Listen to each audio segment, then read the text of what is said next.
Hey, it's Alma, and you're at Tarot of the Soul. It's been a while since I've streamed. I have been manic as nobody's business, and come the end of the night, I struggled to have it together to pull a stream together. So I apologize for my absence, but I'm feeling better tonight, and my husband kept me motivated so I could put a stream on tonight. So the plan going forward is to try to stream when I'm up for it versus just on Wednesdays, Fridays, and Sundays. So hopefully it'll be more likely that I can stream regularly versus the sporadic nature my mania has been inducing. So yeah. Sorry, one second.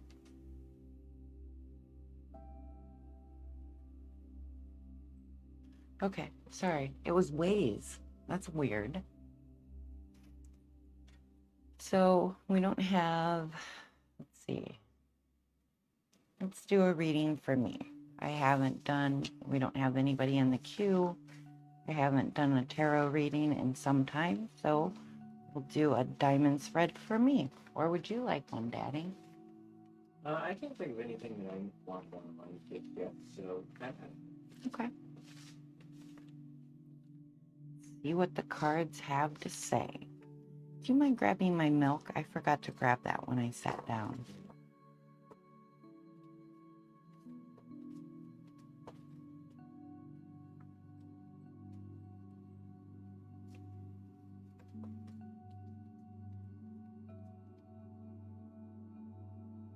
Thank you. Appreciate you. Okay, so first we need to focus. Two of Cups. How does it look on the screen?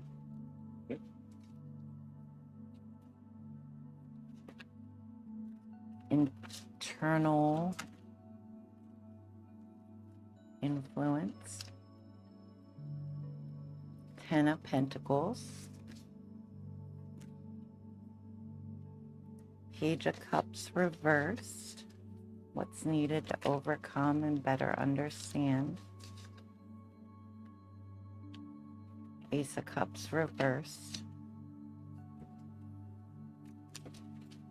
And the higher understanding or resolution. The Hangman reversed. Hangman reversed. Scorpio, hey Alma, so nice to see you. Hope you are well tonight. It's nice to see you as well. Thank you for joining me.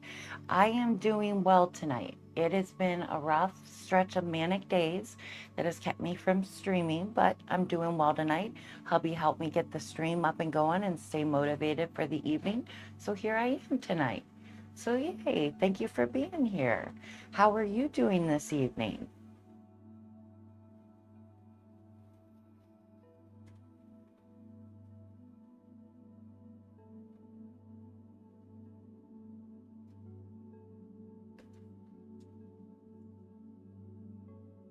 You seem so calm for mania. Oh yeah. I'm in my home environment where I'm safe and stable and surrounded by people who love, support, and uplift me. So even in manic states in this environment, I can be very calm and comfortable. Mania, though, is very uncomfortable. So I'm easily triggered by things that aren't stable. You're also struggling a bit with some mental health stuff. Oh, I am sorry to hear that. If you want to talk about it, I'm here to listen. I know mental health stuff is a real struggle because the weight of life continues even if you're not mentally there and ready for it. And that's hard. And so I'm sorry you're going through it yourself. And I hope, you can find some comfort. You do seem so comfortable. I'm glad you were able to have that stable environment. Thank you. I consider it one of my best blessings. I love being at home so much, I struggle to want to leave my home. And my husband is part of that stability. I'm not good because of my fluid nature of episodes and stuff that come and go. Structure and routine is really hard for me. And my husband holds down the fort to make sure that stability is there even when I'm ebbing and flowing with my functionality. So I have a good support network behind me that makes my mental health easier to battle. Bipolar, I'm extremely bipolar. I'm a rapid cycling bipolar person. I'm on antipsychotics and mood stabilizers to help keep the episodes calmer, and the medicine helps. The For a long time, the rapid cycling was hard to deal with because it was up and down so much inside a day. And now episodes are longer and extended, and so they're easier to deal with than what I used to go through. So I'm thankful for that. But it's the mental health battle. So I uh, I I appreciate that you understand. You have insight into the mental health struggle. I think we all do, but not everybody, sees it that way. They used to call it BP type 3. I'm not sure about type 3. I'm actually type 1, so I'm the strongest. I know there's maybe type 3 is the mood disorder that's not technically bipolar, but there is an episodic mood disorder. I had a lot of it within my family. Yeah, it does. It goes in families. And I definitely think I got my mental unwellness from my family as well. Not to mention just life circumstances that added to the flavor of my unwellness. And so, not to blame it all on family. I cooked some of it up myself. I had, but I hope you have a support network for the struggles you're up against, whether that be, you know, oh, rapid cycling type 1 sounds like a lot to manage. It it was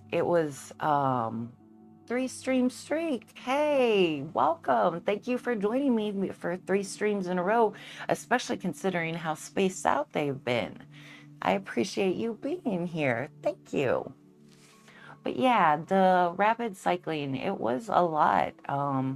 I, my husband and I were both working, and then my bipolar threw me out of the workforce. And then because I was so bipolar, my husband had to come home and take care of me and the kids because we had 3 kids like under the age of 6 or 7.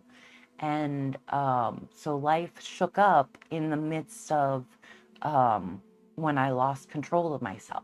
And so my mental health journey dealt, we were homeless and starving, and all the things that happen when you don't have the money, the income that you once had. And but a lot of my mental wellness now comes because we have that stability. Like, I can't really fathom being well if life isn't as stable as it is. Outside of my awareness, I understand how rocky and tenuous things are, but I don't focus on that because that causes anxiety and unwellness in me. So I float in this kind of acceptance that life is good as it is right now, and I take that good and I embrace it and live it fully, and I don't let fear and all outside of that bubble of good weigh too much on my mind until I have to. And again, I'm blessed because my husband takes the weight of that worry, and he manages the functional side of handling real life worries that I just, I can't grasp. I can't carry myself. So I'm very, again, blessed and supported by those in my life that can help me carry this battle of bipolar. Because it's not just me. I affect everybody around me. I'm so glad you have your husband. Me too. 25 years we have each other, and it's wonderful having this life to share together. I often feel like I'm living a dream, a fairy tale, a happily ever after. I met my husband young in life. We have stayed by each other's side through college, through family, through life. And I think we're closer now than we were in the beginning, but I think we were close right from the beginning. So it's a dream that I get to live. And so, I have this idealistic notion of world peace, and I will tell you that my world peace is born of the peace my husband brings my life. And so it's easy to dream of perfection when I feel I'm living the perfect life.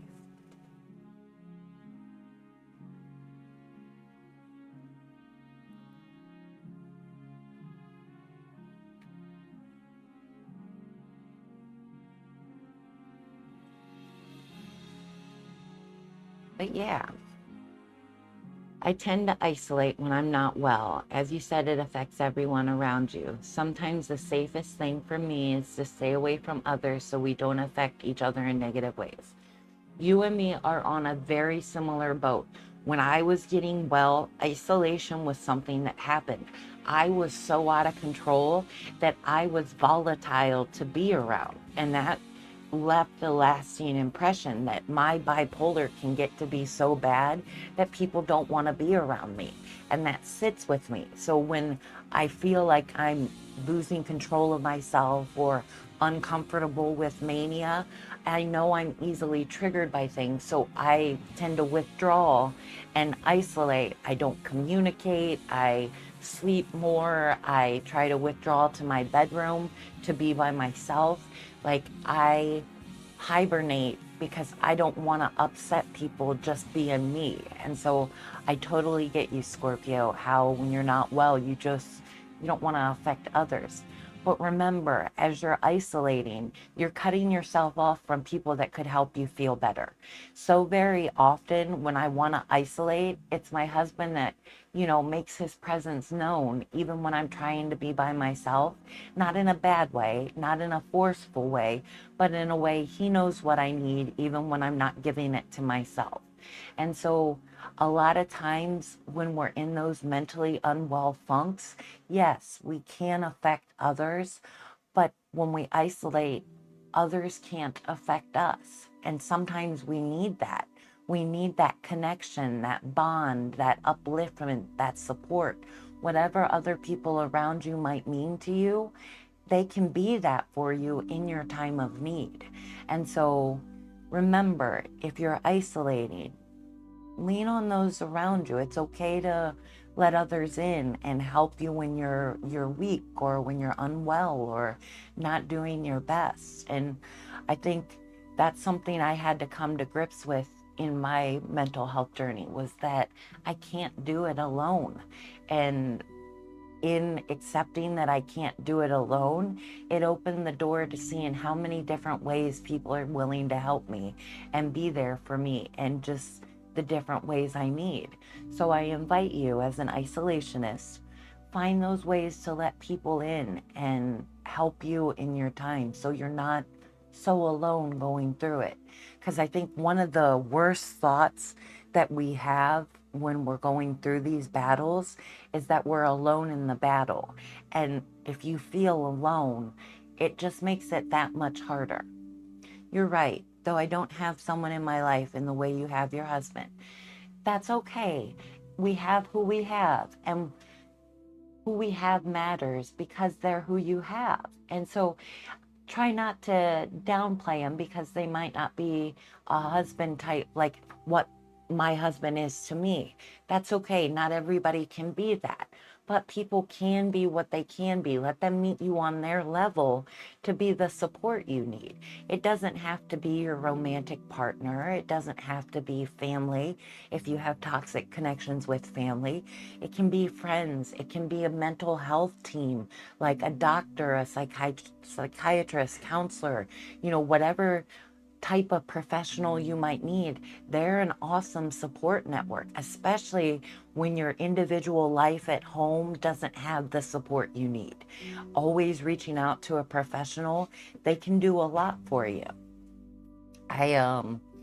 When I started my mental health journey, they put me on lithium, which is like a mood stabilizer, and I reacted poorly to that. And I thought the doctors were out to poison me or try to make me do the worst deed to myself. And it got really twisted. But for a long time, I didn't feel comfortable reaching out to professionals for help.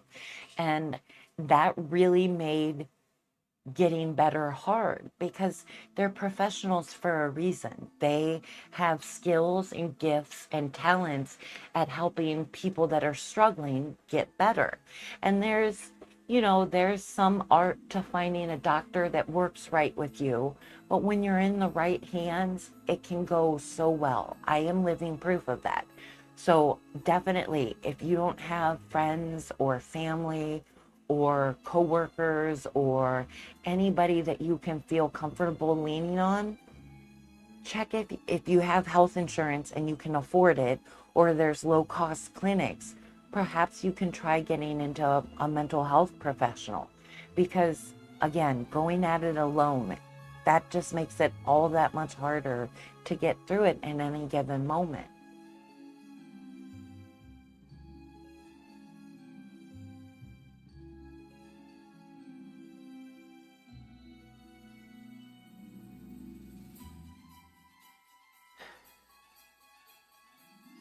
If you're looking for someone in a forever partner kind of way, I hope you find that. My tip, if you're facing mental health journeys, find some peace inside your mental health journey before finding someone, because goodness gracious, mental health journeys take you through it. And if you're not ready on the inside, it's hard to be with somebody on the outside. I know, that was my struggle. For me, I feel it's not fair to put on other people, especially new people, not judging what other people choose to do, just in my own life. I can understand that, not wanting to be a burden on people. For me, I play myself hard and fast. When I come into a moment, I fill the moment with all of me. Heavy-hearted, lovey-dovey, sappy, fully in the moment. Everything that I am, that I share with you right now, I meet people on that level, so they get all of me. And so that holding back because you don't want to be too much, if you're too much, it's good to let somebody know up front, rather than restraining yourself all the time out of fear of pushing people away. If you embrace yourself fully and you live out loud, the people that vibe with you are going to love your audacity to be so you. They're going to vibe with you. And the people that are offended, to stay away from them, because they're turned off by the authentic nature you bring. And that's okay. Not everybody is our cup of tea, and we're not everybody's cup of tea. And we can all live peacefully just being ourselves. You were married once. Oh, my screen went dark. I was married once, domestic partnership, but that was a long time ago. So you once had a forever partner, and it didn't work out. I'm sorry, that is devastating. That's heartbreaking, to be in that domestic partnership and not have it work out.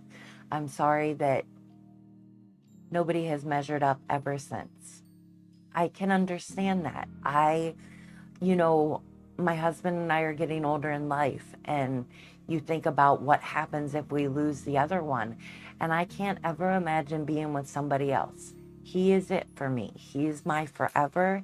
And if my forever ends early and I have to face a day without him, I don't want to face it with somebody else. It's just not in my cards. So I can totally understand that, Scorpio. Leah, hey, welcome. Welcome. I'm so glad to have you. I've been wondering how you were doing. It's been a while. I've been totally manic and unable to stream, but I'm not tonight, and so I'm here. So let's get you a reading. That's awesome. Thank you for joining. I totally understand. Each time I dated after we split up, it just wasn't the same. Moonlit Lava, how am I doing? I am having a good day. I have I found the energy to stay motivated through the day. My husband helped carry me into the evening so I could get the stream up and going tonight. And so yeah, I'm having a good one. You've missed my streams. I know. I am so sorry I haven't been here. I I don't love going AWOL, but it's just like I've been hitting a wall. I get to the end of the night when it would be stream time, and I just I can't pull it together to do anything other than drag myself to bed. But that's not tonight, so I get to do a reading for you. How have you been lately? How has life been treating you? Like, what's going on for you?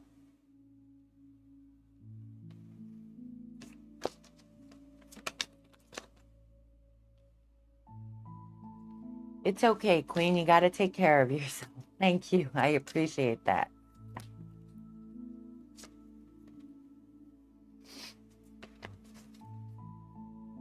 Trying to take care of myself. It's hard not having enough energy to do something you want to do. It's an interesting battle to face. Honestly, I've been tired. I leave for my study abroad on Saturday, and I've been freaking out a little bit. Oh, that is a big, am I remembering correctly? Are you going to Japan?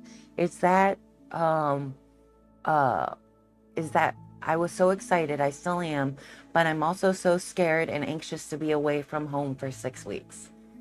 6 weeks, but 6 weeks is doable. It's a month and a half. You know, time flies in a new experience. That's gonna fly so fast. So I can understand the nerves. 6 weeks is a long time, but also think about how fast 2026 has flown by. That's way more than 6 weeks, and here we are in June. So, like, I think it's gonna pass you by so quickly. So yeah, you are going to Japan. That's awesome. I hope it's gonna be a wonderful experience for you. Studying abroad. My daughter's hoping to study abroad, maybe in China. She's hoping. She loves Mandarin.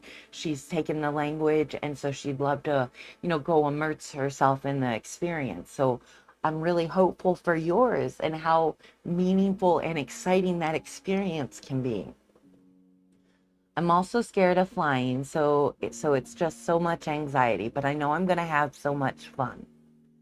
Oh, yeah, that's a long flight. That's going to be a long flight. So yeah, I can see how that could be anxiety inducing for sure. If I've always heard that if you're not great at meditation, a great way to pull yourself out of anxiety is to focus on your breath. Just let yourself breathe. Breathe calm. Breathe in, breathe out, and just let it be a measured, peaceful thing. When you can't control anything else, you can witness your breath and let that be the thing that soothes you. But I know I'm going to have so much fun. Yes, you are. And China sounds like so much fun. Yeah, she definitely wants to go. She is on her way to college, starting in the fall. And once she finishes her first semester, she'll technically be entering her junior year. So next summer is like her summer to study abroad before her career portion of her college career really kicks in. So yeah, fingers crossed she gets to do that. She's really hoping that she'll be able to take advantage of that opportunity. It's a good idea. I got to remember that. I hope you do. That breathing technique is very simple and it doesn't take a lot, because if you can focus on your breath, that means other things aren't distracting you and you can just center in on yourself. And as long as you have yourself and your breath, you know you're good in your moment. And that's all that the moment has to be. So whether you're flying or you're in a new environment that's overwhelming and stimulating, just center on your breath and let that be the calming energy that soothes you in your time of need. This Nine of Pentacles popped up, so let's see what it has to say.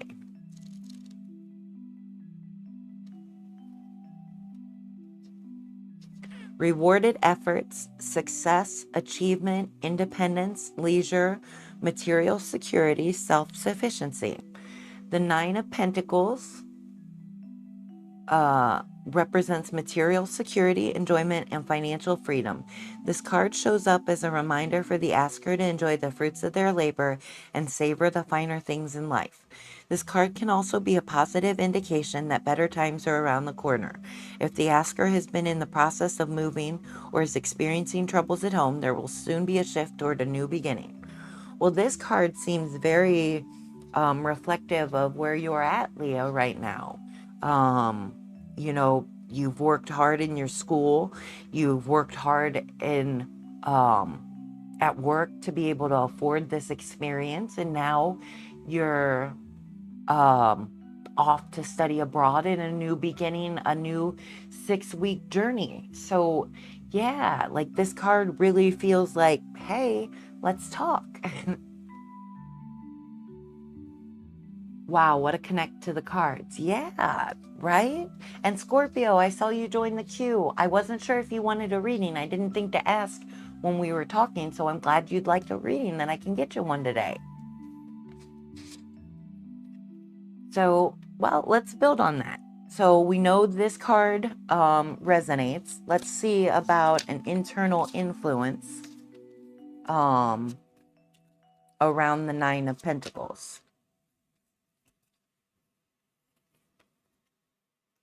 Two of Wands reversed.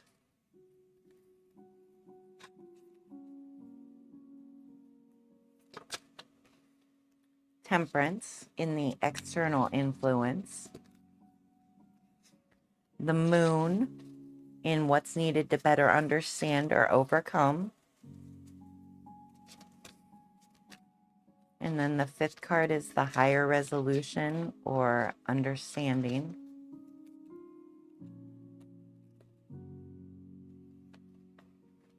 The Fool reverse.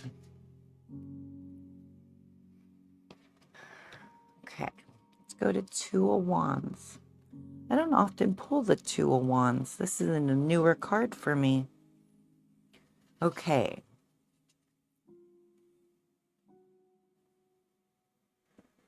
Okay, well, interesting. So Two of Wands reverse. The reverse keywords are bad planning or overanalyzing. That's the word that I think might stick with you. You might be too much in your head right now about what's going on or what's upcoming. I think it's hard too because when I went to study abroad in Costa Rica, I was not as anxious. Definitely overanalyzing. Okay. Other keywords are not taking action, playing it safe, or avoiding risk. The reverse Two of Wands suggests the need to establish long-term goals. Begin the process by identifying what is important to you and setting up your goals accordingly. Another meaning of the reverse Two of Wands suggests that you may have ignored important details associated with planning the future. Lack of proper planning could be the reason for your downfall. So I guess I feel like you have probably planned this thoroughly. This is not a spur or whim of the, by the seat of your pants kind of thing that you're doing. I feel you will have taken the steps you need to be prepared. And if that's the case, let that be the calm you feel as you go into this. You've already studied abroad in Costa Rica, so you've had a study abroad experience. And I imagine since you're doing another one, it was a positive experience. So here you are at the door of another experience with a longer flight perhaps, but you have a meditative practice that can, help you in light of a longer flight. And then you have this new experience for yourself.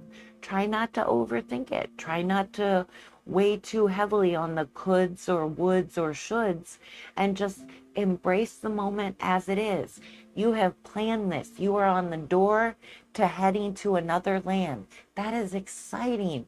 Let that feel exciting and magical and wonderful and all the good vibes you can come up with. I'm trying. It's so hard. I'm trying to get out of my head. So focus on your breath. Remember, practice now before the flight. Get out of your head and get into something that helps you feel better. Because if you focus on your breath, then all that anxious energy calms. It's like a tenseness that holds in the body while you're considering it. And even after you've started to focus on your breath, still that anxiousness kind of exists. But once you really calm and soothe yourself, it kind of flows away, and then your mind is cleared to witness life differently in that moment. And I encourage you to start practicing that, because that's a really mindful way to approach your moments, whether you're here at home and feeling anxiety or you're out and about in a study abroad opportunity. A mindful way to center yourself helps you better experience the life you're inside of without being all caught up in your head about it.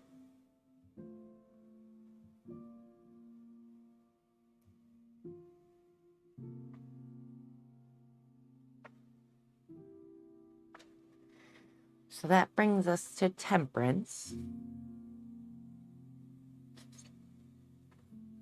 in the external influence.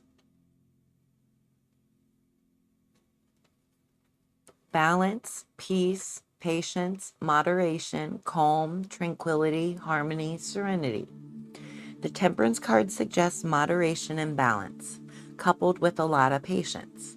I think these are good tips as in your moment, right? Balance and moderation is your best gift.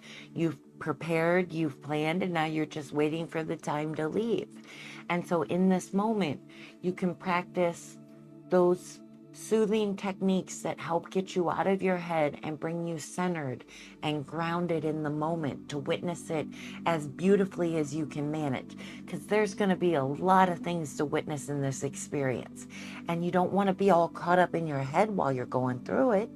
So now, if it's Tuesday and we're getting to ad break, okay, we can take an ad break. The breathing is really helping. I feel a bit calmer. I love that.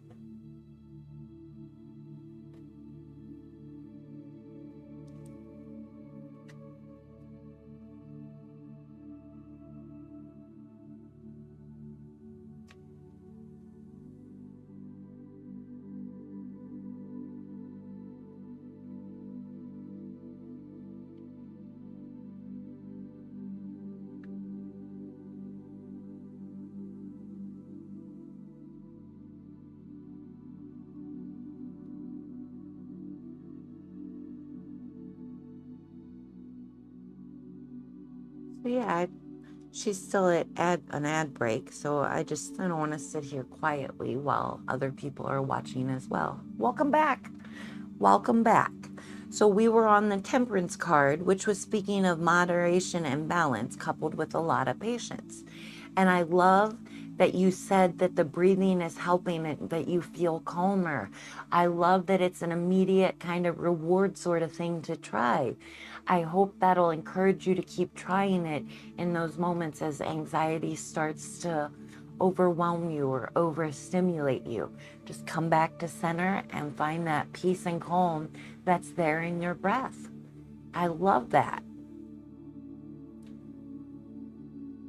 When this card appears, there is a suggestion that extremes in any situation should be avoided. Temperance may also indicate a time to evaluate and re-examine the priorities you have chosen. This will help you create a balance between your outer and inner self. And so I like that. Create a balance between your outer and inner self. Well, your inner self is over-analyzing. And so when you're over-analyzing, that probably means that the external world is going to be over-stimulating for you. So if you can bring yourself back to center on the inside, then you can lead this more temperate, balanced, peaceful, centered, grounded perspective in the external world. It balances each other out. What weighs on one side weighs on the other. So to bring yourself back to balance and peace here with, getting out of your head and fully coming back to center, then that helps you to lead a more balanced, moderate perspective in the external world.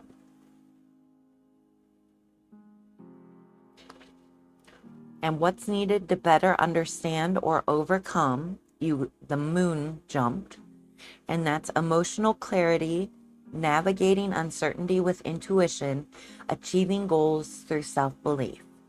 The moon signifies a period of ending and new beginnings. However, unlike the traditional moon card, it's imbued with a sense of hope and inspiration.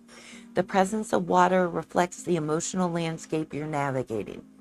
The mountains that stand beside the water suggest you have the emotional strength to overcome them. The moon in this deck signifies a time of introspection and emotional processing. I like that. Go within, listen to yourself, hear yourself, and witness yourself. As you're breathing, that is you, all of you in the moment. And outside of that breath and that calm and that peace, that's all the distraction. And you can choose to let yourself be distracted by whatever you want. Your thought, your mental landscape is yours to tend to like a garden. And so I encourage your garden to feel peaceful and calm, like those breaths help you center, ground, and feel. Because then your mental landscape becomes a blossoming to witness. Oh, look at this bird flew by. It speaks to me this way. Oh, look at this spirit number. It just manifested. It speaks to me this way. Oh, look at this experience I just had. It touches me in this way. It's a different way of witnessing the moment when you're not distracted by the negative noise we let cloud our perspective. And so when you say in your head, I think of that as negative noise. It's not letting you fully embody the moment and embrace it for all it's worth. It's making you anxious. And so let's get out of that.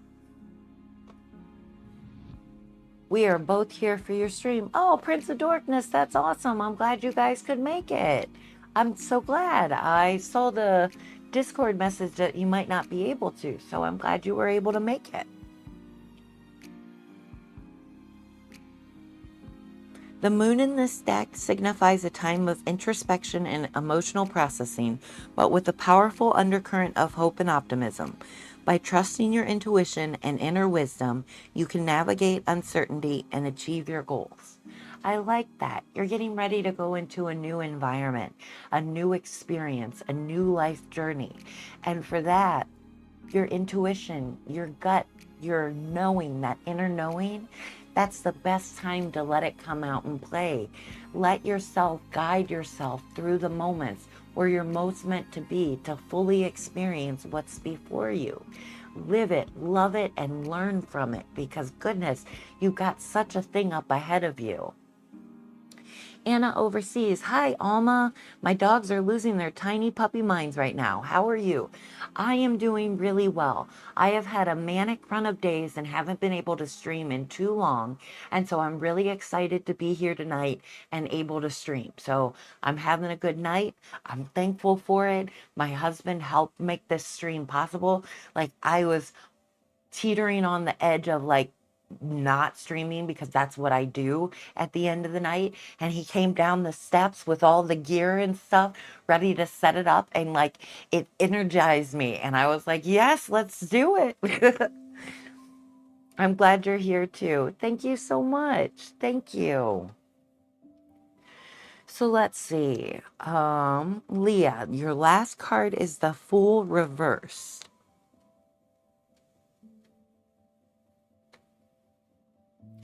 So the words that come to mind are reckless, careless, distracted, naive, foolish, gullible, stale, dull. Those are all negative energy, negative words. But the one that stands out to me among those is distracted. When you're overanalyzing, you're distracting yourself from all the good things that you could be connecting to otherwise. And so those are a lot of negative words. And so whatever may land, might land. But of those, what stands out to me is distracted. When you encounter the reversed Fool in your reading, you may see his more negative characteristics on display. This could indicate that you are acting recklessly or carelessly. I don't think that's the case. And not considering the potential consequences of your actions. And maybe that's where the anxiety comes in. When we let anxiety lead the moment, we don't always realize what we're missing out on in listening to that anxious voice. A lot of times anxiety makes us think we're preparing for the future, to avoid some negative outcome, but really you can't prepare for the future absolutely. So this moment is better lived fully, embodying your best self right now. And I question if anxious self is ever the best self to embody. It's good to listen to your intuition and know something needs tended to, but is it so good to let your anxiety mute your ability to feel good in the moment? I don't think so. Kara Honey, thank you. Thank you for the follow. I appreciate it. If you'd like to join this, um, if you'd like to join the queue, it's exclamation ALMA space join, and that'll get you in the queue.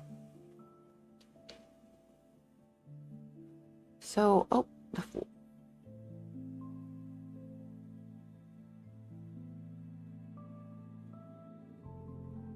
In this context, the Fool can be seen as a warning to take a step back and approach things with more thoughtfulness and maturity. And I think of thoughtfulness and maturity as coming back from the anxious mind, that calm, centered, grounded self. That's where your more focused, more wholesome, more grounded perspective is at.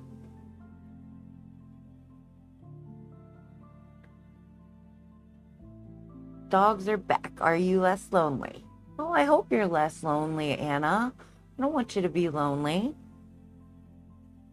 A reverse Fool can show that you are living in the moment and not planning for the future. I don't think that's the case. I think you are very much planning for your future, but also enjoying the moment for what it is. The reverse Fool meaning serves as a caution that you should be more aware so as not to be taken advantage of. Well, that's always a good thing. You know, I have a funny thing about being taken advantage of. I'd rather be taken advantage of, like have somebody, me be extra nice to somebody that's just preying on me than not be nice to somebody that needs it. Like I would rather give too much and give to somebody that may not really appreciate it than possibly risk withholding and not giving something to somebody that really needs me. You're trying. Well, I think the reading was just a good, I think you're in a good place. The Nine of Pentacles was a positive card, all about that new beginnings. And I think the cards, while they might have some negative attached with it, I see there's a lot of hope and like positive energy behind them. It's just getting out from behind that anxious energy in your mind that's clouding the connection to that positive energy. Your inner knowing, your balance and moderation, that connection to what was the Two of Wands? I don't want to say the wrong thing. Overanalyzing. The Two of Wands was overanalyzing. So yeah, being in your head. These cards all speak. You have a positive experience before you, just days away. You're about to dive into something wonderful. And right now, are you living so full of the magic of what's about to happen, or are you stuck in your head? So let's breathe, calm, center, and find a way to get out of your head. And I believe you're trying. I think you took those breaths and you found it helpful, which means you're trying. You were open to hear something new and try something different, and you saw some measure of help with it. So maybe that can lead you in a positive direction. So we've got one more card. Rain. Interesting. All right. Cleansing, purification, hydration. That's the first time I've ever drawn rain. So let's see what it has to say.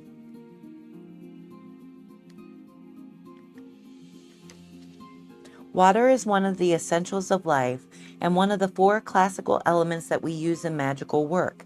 Rain hydrates soil and plants. It can be a gentle sprinkling to moisten your garden, or a heavy deluge enough to wash away previously stable land. You love water. Well, good. I'm glad that resonates.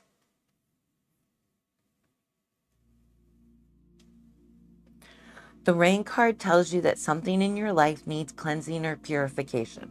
Well, we know the card spoke. Your overanalyzing mind needs cleansing and purification, coming back to a more wholesome way of receiving moments and participating inside of them.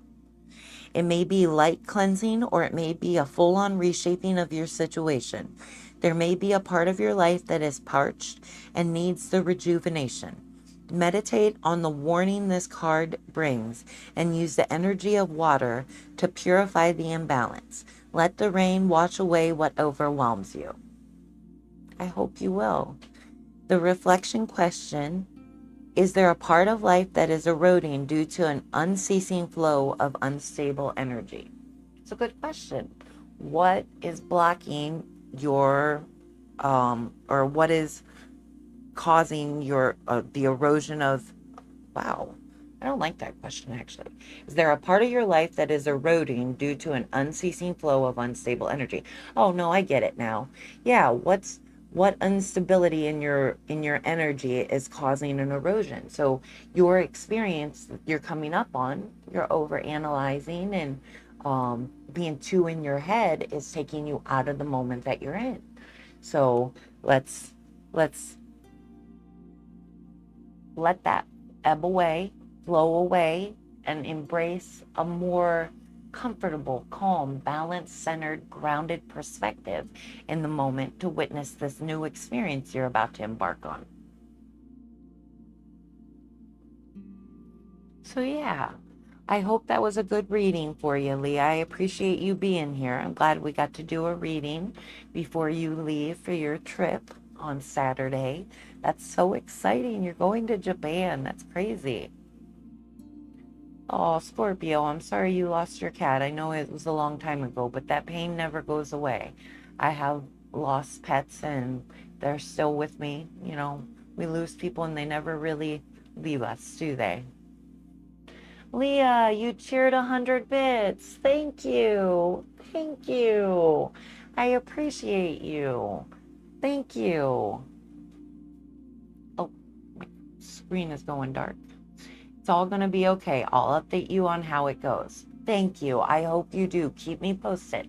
I'm going to try to stream rather than just sticking to my Sunday, Wednesday, Friday schedule. I'm going to just stream on nights when I'm available and awake and present. That way, I'm more likely to have regular streams than just waiting for me to jackpot on the right night. So, yeah. Please keep me posted. Thank you for the calming reading. I needed that. I'm glad we could do that for you. Phantom Punk, hello. Welcome to the evening. The night is going beautifully. I have a wonderful collection of people here that are starting the night off in a great vibe. We have one reading down and a couple more to do. And, you know, I'm not manic and I'm able to stream tonight. So I'm really grateful for that. So yeah, it's a good night. That's good to hear. Yeah, thank you. I don't think I have my Discord information. I do. I have a Tarot of the Soul Discord server, but I don't know what to do with it. Nobody's joined it or anything. It's just me and they're posting daily polls right now. Um, yeah, I would. I think that would be cool. Um, So, Leah, we're going to work on getting the link to my Discord. I did start a channel or a server for Tarot of the Soul. So, I think that would be cool to be able to connect on Discord and be able to chat, you know, outside of the stream life. So, yeah, I will work on updating that information ASAP. I am ready for the next reading, which I think would be Scorpio, right?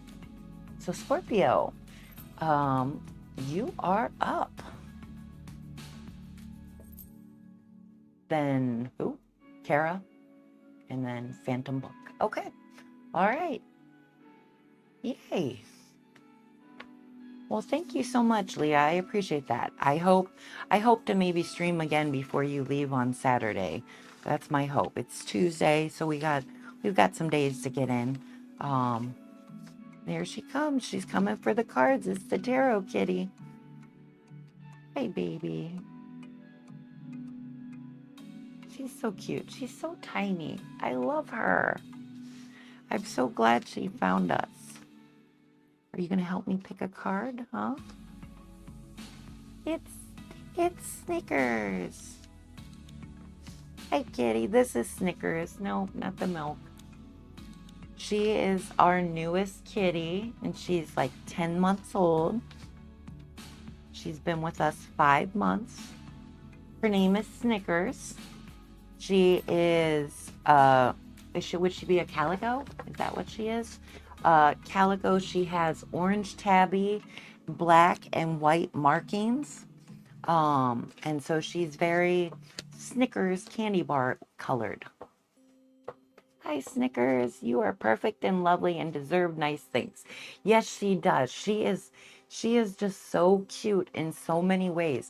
My mom comes over, and my mom isn't really a cat lover. She's allergic to them first and foremost, but she just not a fan of cats. Always preferred dogs. And Snickers gets her. She's like, come here, because she's so cute. Sorry, my Twitch was frozen and had to close everything and come back. That's okay. We were just talking, so I'm glad it gave you time to get back. So yeah. What kind of reading can I get for you today? What are you hoping for, Scorpio? Just see what the cards have to say kind of thing, a certain question?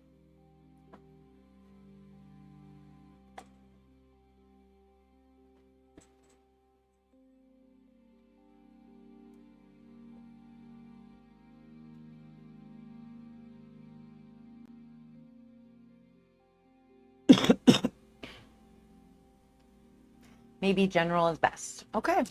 All right. Let's do a general and see what the cards have to say.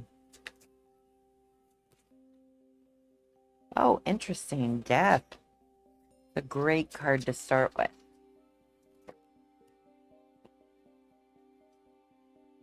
Seven of Wands.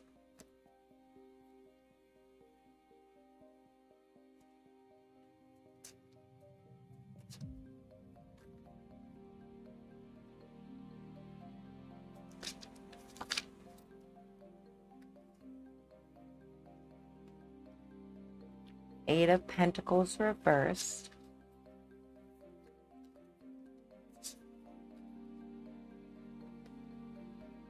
King of Cups.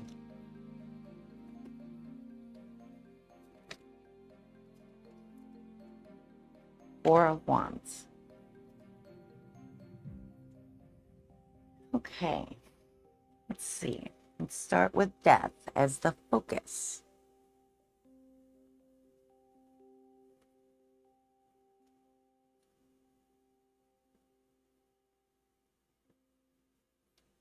Transformation, endings, change, transition, letting go, release. The death card signals that one major phase in your life is ending and a new one is about to begin. You just need to close one door so that the new one can open. Prince of Darkness, oh, thank you so much. I really appreciate you. You didn't have to do that, but thank you. You're so generous and kind, and I appreciate that. You just need to close one door so that the new one can open. So I like that. For me, I'm kind of a believer that every moment a chapter is closing and every moment a new one's beginning. And so thank you, Prince of Darkness. I really appreciate you. But yeah, every moment is a chance to close something and start anew. And so I like this death card as a general kind of reading.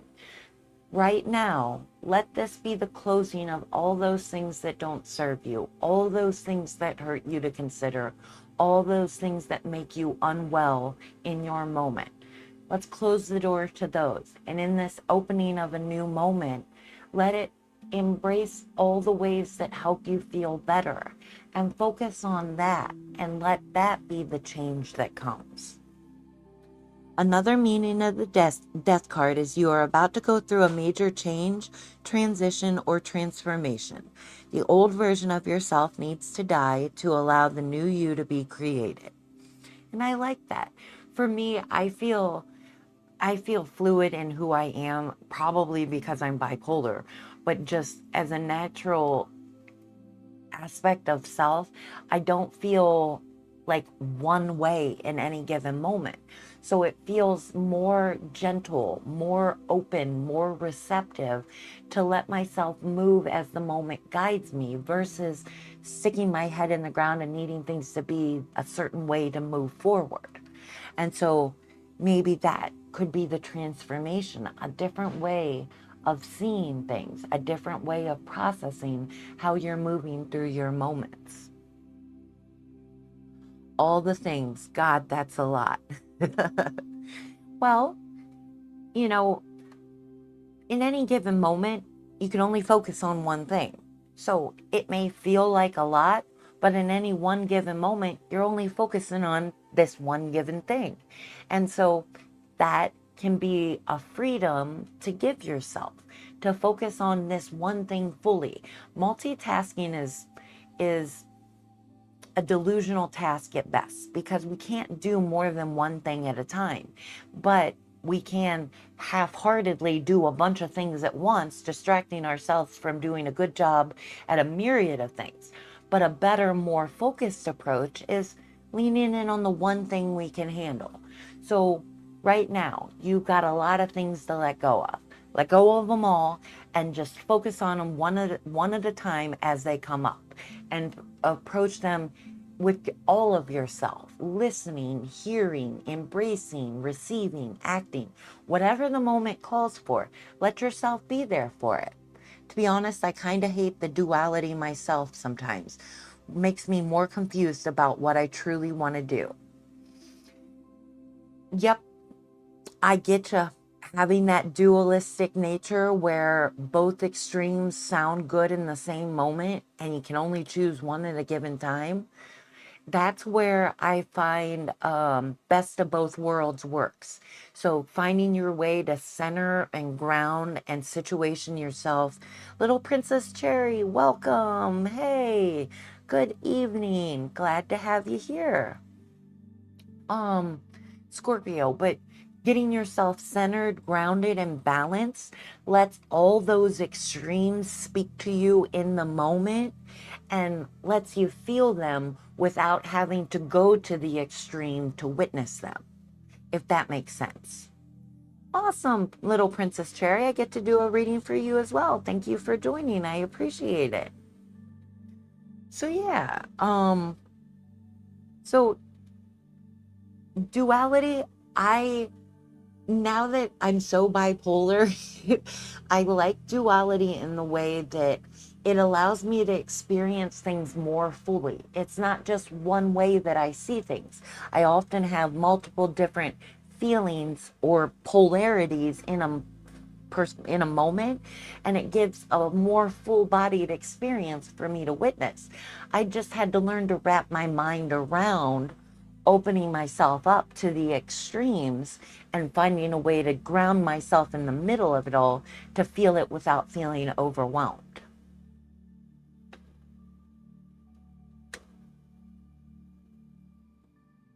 Seven of Wands.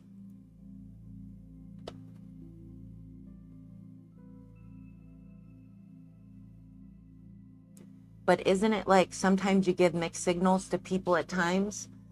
I don't think I give mixed signals. I am very easy to read when I am unhappy. You know it. My face shows it. There's no pretending. I can't put on airs and pretend to be anything other than what I am. So I don't tend to send mixed signals. I come through loud and clear. The most mixed signals I get is maybe in text-based communication when it's easier to misinterpret what's being said. But through verbal, I don't tend to misrepresent. And so I think mixed signals come when we're feeling mixed on the inside. Again, what's going on within is then projected out into the external world. So if we're unsure, uncomfortable, unstable on the inside, we're likely to experience that on the outside. And that's why that coming back to center that I was talking about with Leah, centering in your breath, feeling grounded, balanced, and stable right in the middle of it all, it's a really powerful place to be, because life can happen and you don't have to break because it happened. You get to fluidly move and flow. Text-based can be a mess sometimes. Definitely. It's very easy to misinterpret. You say one sentence, but there's no inflection, there's no innuendo, there's no other anything to guide it other than you're just taking it in the moment. And so, yeah, a lot can be missed in text-based communications. And that's a shame, because so many people rely on text-based communications to chat with people these days. So it's scary how many misunderstandings can happen in that kind of mindset.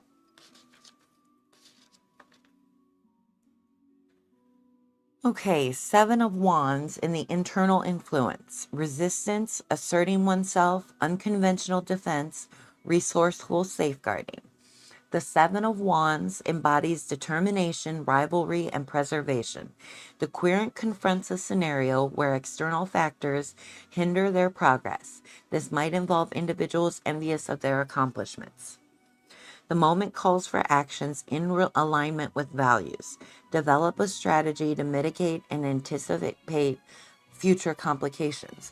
So the Death card is calling for a transformation, a change, a life event that's coming that could shake everything up. Well, here it's calling to align yourself with your values. When nothing makes sense, when everything is changing, the only thing you can know is yourself. So know yourself and how you feel, what matters most, what's important in a given moment. How do you feel rewarded and successful in a moment outside of external validation? All good questions to ask when you're in the process of embracing change.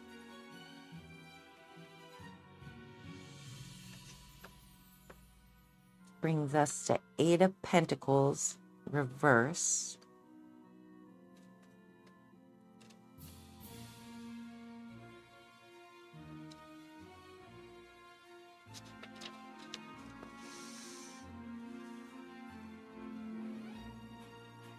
Okay, interesting. This is not a positive card.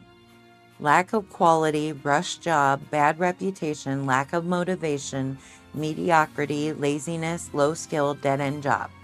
Your impatience and desire to take the easy way out can create an unethical situation at work, as well as a lack of reward. So it's interesting that reward comes up. I remember asking over here with Seven of Wands, how do you define reward and success? And so over in the external world, that word comes back again, reward and success. Perhaps you are not satisfied with your job, or you are completely deprived of it at the moment. The Eight of Pentacles reverse also signifies that the asker needs to take a break and rest. They might be too fixated on their career and finances to the detriment of other areas in their life, including their spiritual connection. I like that. This card is just a fall away from the material. The external world is always going to be what it's going to be. Worrying about it doesn't often change the reality of what it is. And so in light of aligning with your values, pull back from the external world and participate in ways that matter and are meaningful to you. And in that way, you can embrace the change that is flowing around you.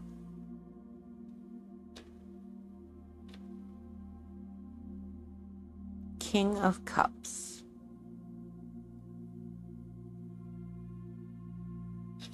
Wise, diplomatic, balance between head and heart, devoted, advisor, counselor.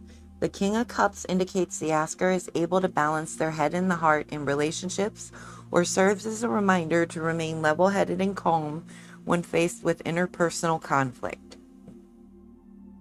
The King of Cups is also a reminder to not repress emotions. It's essential to fully feel sadness, hurt and fear, as well as happiness, fulfillment, and joy. We often avoid emotions, worried they will engulf us. I like that. As you're aligning yourself with your values and pulling back from that external world nagging voice, you come back to your emotions. And that's the moneymaker. It really is. Your emotions are the wealth in everything you come to. If you can fully embody your emotions, you're fully embodying yourself and your connection to the life you're leading. And it carries you forward from moment to moment. Not every moment has to be joy and fulfillment. Not every moment is going to be sadness and grief and fear and anxiety.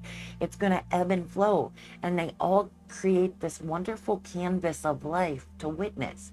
It changes, the colors shift day to day, moment to moment, experience to experience, and letting your emotions feel fully what you're going through is the best way to ground yourself in whatever change may come.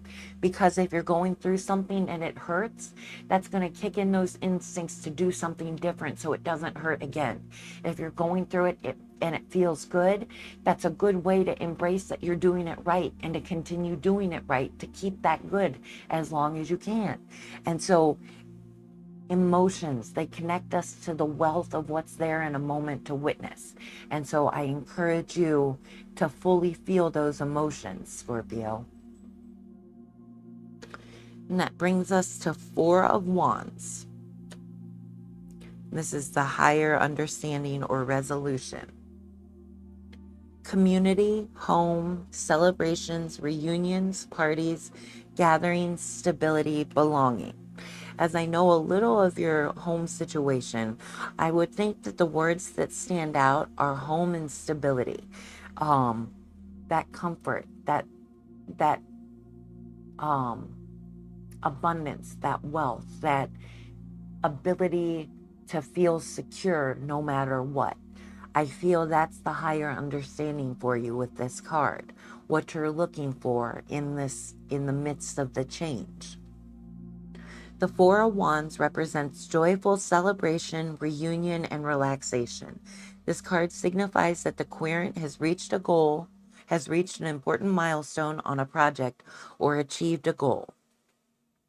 This card is also about family reunion, homecoming, and feeling satisfied and safe at home. The querent may have recently returned from a trip or is finally ready to lay down roots. So yeah, that feeling of home and comfort amidst the change, aligning with the values, pulling back from the external world, fully feel the emotions. Sometimes that's a bad idea, though you make a great point about it. When we hold ourselves back from the weight of our emotions, we're holding ourselves back, period. If you're not fully feeling something, you're living in repression, and repression is depression. If you're holding and just keeping things down because it seems easier than living loudly and fully and just embracing life as ugly as it can be or as beautifully as it can be, that repression leads to a disconnect from the life you're leading. And so fully feeling, fully just embodying everything there is to feel, that's letting you be 100% yourself in a moment and knowing the best you is going to live that moment fully, right?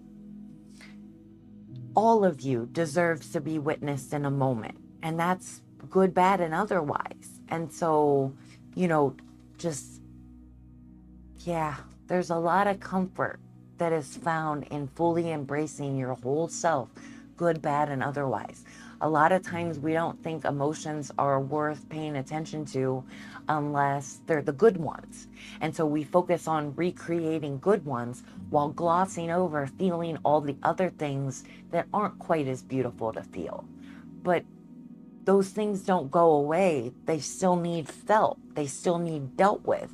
But repression bottles it up until it explodes out and needs dealt with loudly because it causes problems. But A healthier approach listens to your emotions as they manifest, not letting them overwhelm and consume you, but being a voice that you hear and heed and reconcile your life inside of. If your emotions speak loudly, let them guide you forward because there's something that needs to be heard.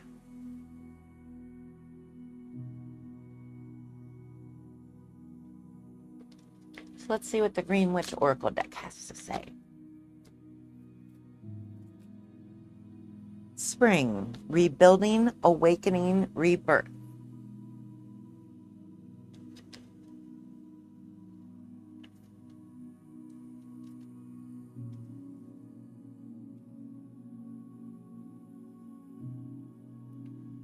The awakening of the earth is always inspiring. New life is on the horizon.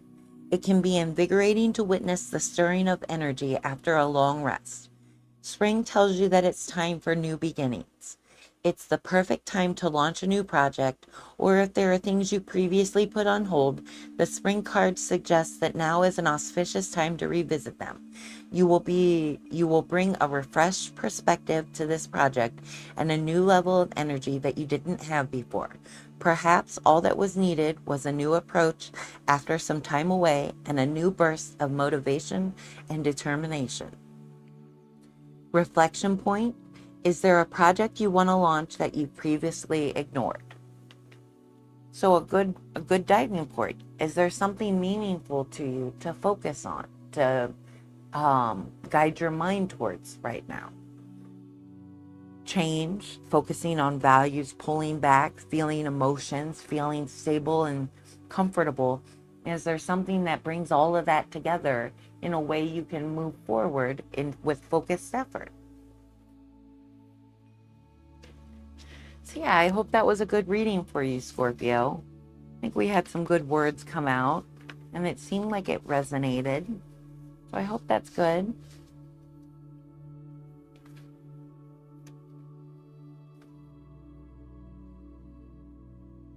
So let's see. I think that brings Kara Honey up. Kara Honey, are you still there? You are welcome, Scorpio. Thank you for sticking around. Thank you for welcoming me into the evening, being here to chat as I went live. And, I appreciate you spending the evening. So yeah, thank you for being here. I hope to see you again soon. Is it Kara Honey up next?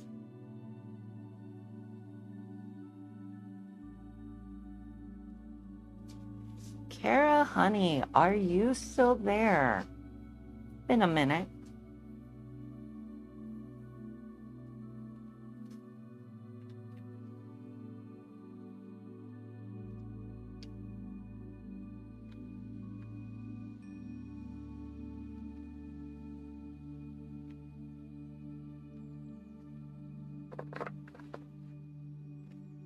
How long have I been streaming? Right now, you've been live minus your startup time. Well, an hour and 20. Probably about a 10-minute ramp up. Okay. Well, she's not here right now, so I'll take a quick break. I'm going to take a quick break, give Kara a moment, and then if she's not back when I come back, we'll move to the next and continue the readings, which I believe after Kara is Phantom Punk, right? Okay. And then Little Princess Cherry. So yeah, I'm going to take a quick break, stretch my legs, and then I will be back to continue doing readings. So I'll see you soon. Oh, Kara, okay. You are here. All right. I will, we'll do your reading. I don't want to miss you. You're here. I was just about to jump up to give you more time, but you're here, so yay. So what kind of reading can I do for you this evening? No, don't be sorry. No need to be sorry. I'm glad we caught you. I was worried that maybe I had missed you and wasn't going to get to do a reading for you. So I'm glad you're still here and that we can do your reading. What are the options? Well, if you have a question or some kind of theme you have for your reading, I like to do a diamond spread. It's a 5-card reading. The first card is the focus. The second and third card are the internal and external influence around the focus. The fourth card is what's needed to overcome or better understand. And the fifth card is the higher resolution. I find this is a great reading for general readings or even specific questions. It provides a very balanced look at a reading, and it's my go-to. But I have paid readings that are bigger card spreads, but we can also do love readings if you have something love inspired, a question about someone. I have a relationship spread for me and Roland. Sure. For relationship spreads, I do a 4-card reading. The first card is you and the energy you bring. The second card would be Roland and the energy he brings. The third card is the mixing of your energies. And the fourth card is the meditation on the relationship. So like the insight into the relationship. If that sounds good for you, we could do that. And then I'll also, I have love decks, so I can pull cards from those for you as well.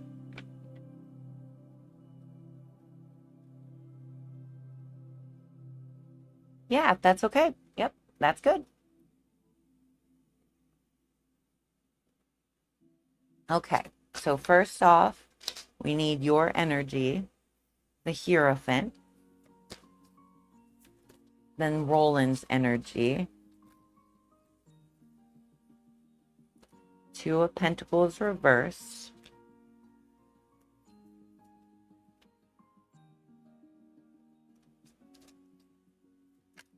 the mixing of your energies, the Star,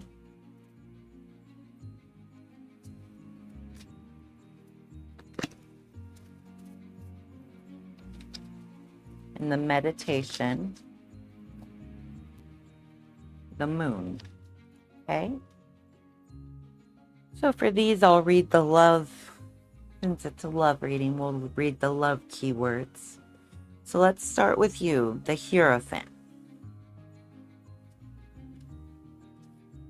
Tradition, social groups, conventionality, conformity, education, knowledge, beliefs.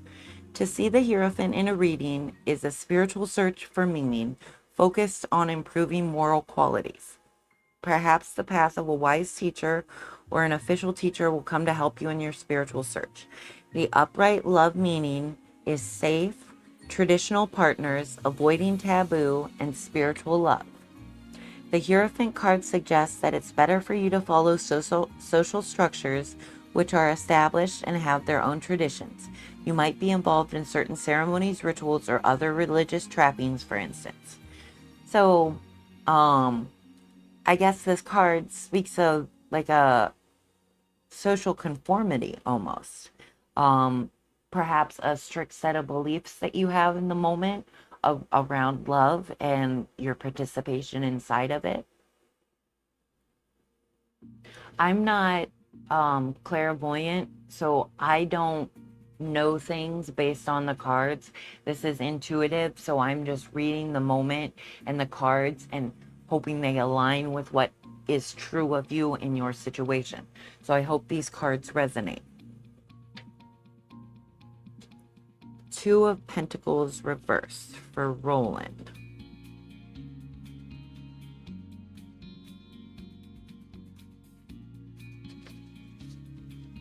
Imbalance, unorganized, overwhelmed, messiness, chaos, overextending. The reverse 2 of Pentacles indicates that the asker is juggling many responsibilities and may be feeling overwhelmed. It is a sign to take a step back for a moment, take a breath, and find ways to center yourself amidst the perceived chaos. Reverse love meaning, neglecting love, neglecting partner, not focused on love. So I get a spiritual sense of love from the Hierophant, but then a negative attachment to love from Roland's card. The Two of Pentacles reminds us that whatever we are dedicating our energy to is what we are currently committed to. The asker has the opportunity to evaluate areas of their life that are not in alignment with their values. All right, the mixing of energies. The Star.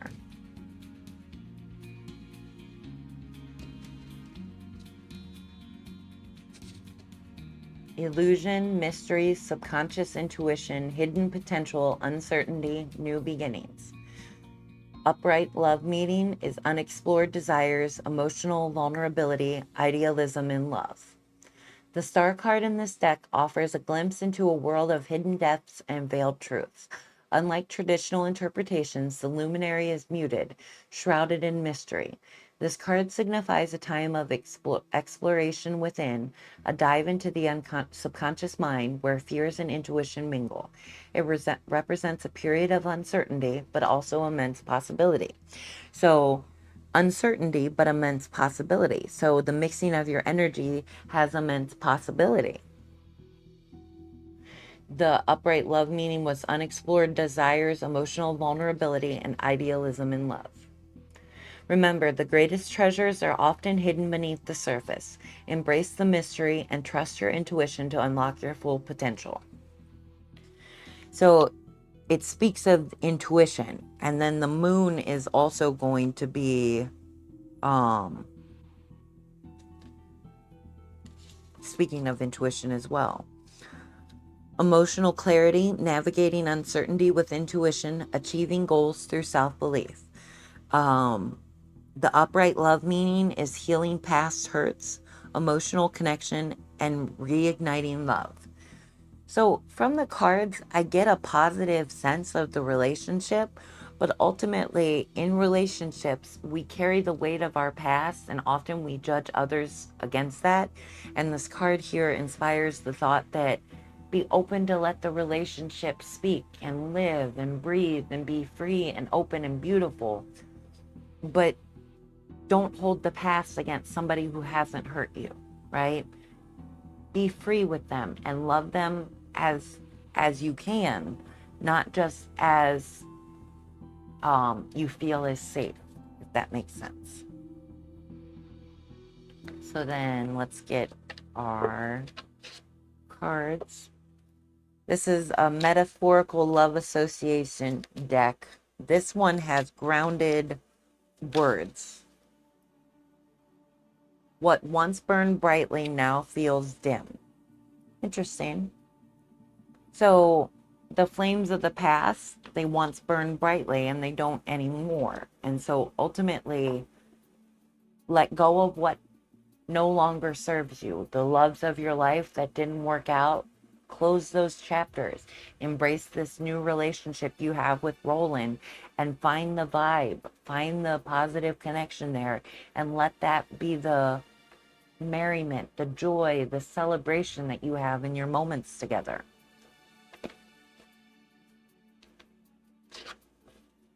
And this is my drama deck. It always has interesting things to say. Some kind of out there. So no one compares. No matter how many people I've met and experienced, no matter how many people I've met and experiences I have, there's no one who compares to you. And so if that's the essence of what Roland means to you, embrace that. Let them fully be who they are to you and see that for all that it can be, not just what you fear it might be if you get hurt, but just fully embrace the love for what it is. Two people meeting in time and space and finding resonant feelings, that's magic. Witness the magic and live it, fully embody it for as long as it happens. No worries.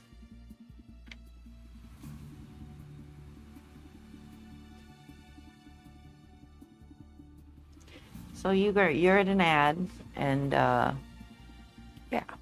So I will figure out what to say when you come back.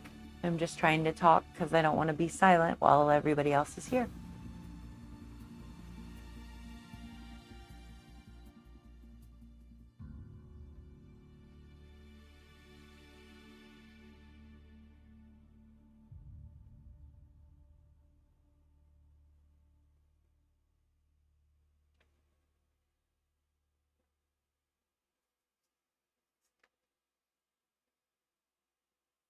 So after this reading, once I wrap up with Kara, welcome back.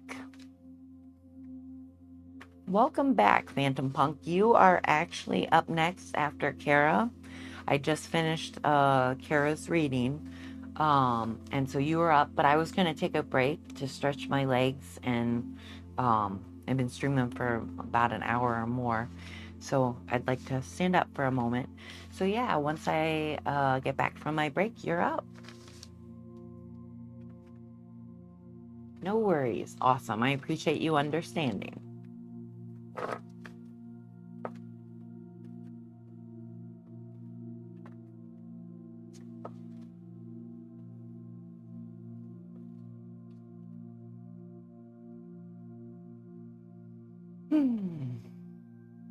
Been a good night so far. I'm really excited. I'm glad that I had the energy to get up and do this, that my husband helped keep me going so it could happen. It's been a good night. I'm looking forward to getting your reading, Phantom Punk.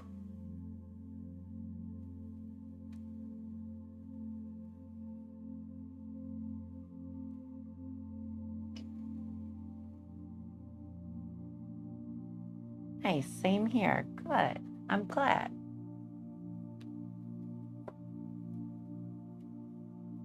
It's a long ad. I appreciate that people stick it out through the ads. I'm not a fan of ads. My son and I joke that, well, we don't joke, we're quite serious. If we had more power than we do, we'd ban advertising. Advertising would be illegal. Feeling the cool summer breeze from my window too. Chill night indeed. Oh, those are nice nights when the chill of the evening, you can just open the windows and let it be comfortable in the house. I love that. That's a great way to spend the evening. I'm running the AC tonight. It's pretty hot, and I get hot easily, so AC is on.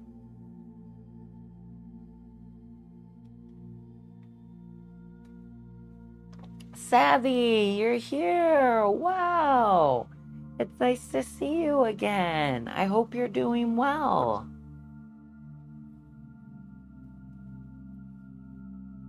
It is hot here too. Yeah, we're feeling the warmth. It's definitely gearing up into summer. So, but it's not like unbearably warm, so I will take that. Might use that tomorrow. Gonna be a hot one in Chicago. Yeah. Oh, we're not far. We're in the Midwest. I'm here in Ohio, Northeast Ohio. So Chicago's not horribly far away.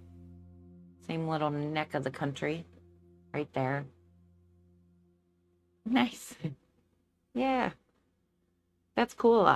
Chicago is a big city. I live in a big city in Ohio, one of the bigger ones, but it's nothing like Chicago. I don't have experience with that big of a place. Had a friend who used to live in Columbus, Ohio, I think. Yeah, Columbus is down in the center of it. Maybe like 4 hours away from me, I think. Something like that. Maybe 3.5. I don't know. I don't go there. But that's cool that you had a friend that lived in Ohio. I love that. I love Ohio. I I call it the land of welcoming O's, O, and high in the middle. Land of welcoming O's. Only place in Ohio I went to was Cincinnati. Got to be careful when you're walking there. Yeah, Cincinnati's another big one. I don't have experience down there, but I'm sure it has its places being a big city. It might get hotter. It's the season of El Nino, so stay hydrated, guys. Definitely stay hydrated. That is important. Well, Kara, I don't know if Kara's coming back. It's been a while. So I'm going to go ahead and take my break, and then I will come back. Phantom Punk, you're up, and then Little Princess Cherry is next. So I will see you here shortly. So thank you.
Hey, it's Alma, and we're back at Tarot of the Soul. Thanks for waiting around. I am back to do some more readings. Phantom Punk, are you still there? Are you ready for your reading? And Little Princess Cherry, I see you're from Mississippi. I actually have a Discord friend who is in Louisiana, I believe, so down in your little area. Welcome back. Thank you. I appreciate it. Thank you both. Appreciate it. So yeah, what kind of reading can I get for you tonight, Phantom? What are you hoping for? Just a general question, a love reading? What would suit you? May I have a general reading? Absolutely. Mix up the cards, get the present moment on them, and then we'll get you your reading. Call me O'Daddy. There is Phantom, and then Little Princess Cherry, and that's the end of the queue presently.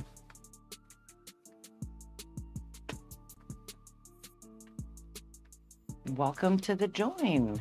Hola. Good evening. It's nice to see you. It's been a while since I've been streamed, so I haven't seen you in a bit. How have you been doing?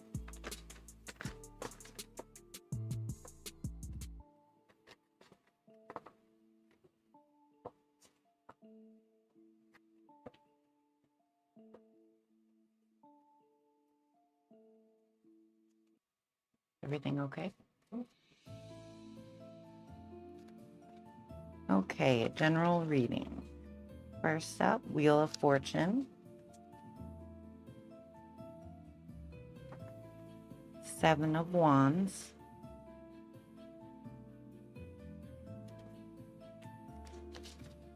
It's the second time that card has come up. In that position, even. 10 of Swords. Wow, powerful cards. Yeah, definitely. King of Cups. That's crazy. That's popping up.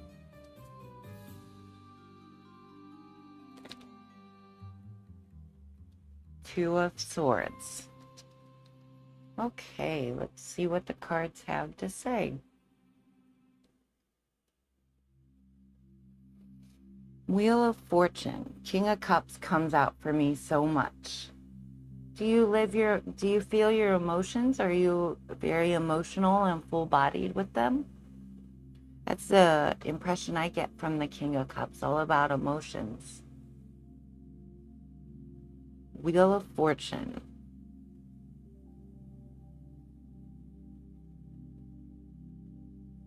Change, cycles, fate, emotionally mature. Okay, well then that would definitely make sense why King of Cups would manifest for you. I like that you have a card that follows you, that you understand why it follows you, and that it follows you to this reading. Change, cycles, fate, decisive moments, luck, fortune, unexpected events. The Wheel of Fortune turns evermore, seemingly to communicate that life is made up of both good and bad times, and that the cycle is the one that we cannot control. Rapid changes will bring new opportunities, and it'll make your life better. New circumstances can put an end to past difficulties and herald a period of good fortune and success. So change is coming, and I like that it reminds you that life is made up of both good and bad, and that ebbs and flows come and go, and you can't always control when that happens. So 7 of Wands. We had this earlier tonight. And when the person that had it earlier, the theme that came to mind was over-analyzing. 88.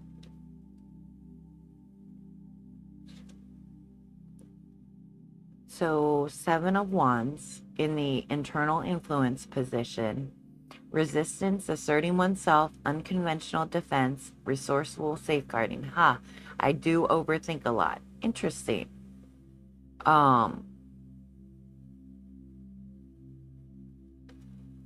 the Seven of Wands embodies determination, rivalry, and preservation. The querent confronts a scenario where external factors hinder their progress. This might involve individuals envious of their accomplishments. The moment calls for action in alignment with values. Develop a strategy to mitigate and anticipate potential future complications. So this card here, I guess I was wrong with the one that was overthinking. That was a different card, but it played into this because ultimately aligning yourself with your values. Change comes, and you can't always tell what change is going to bring nor where it's going to be.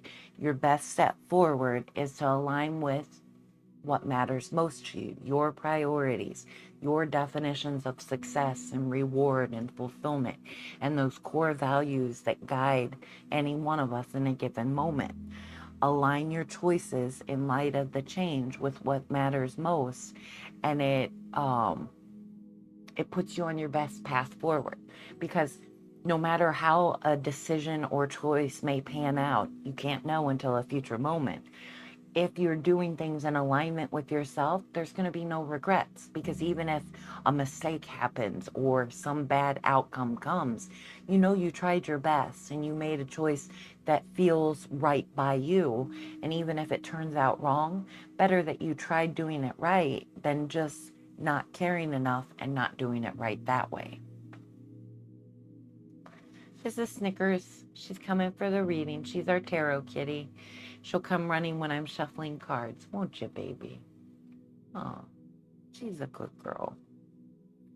Ten of Swords in the external influence position.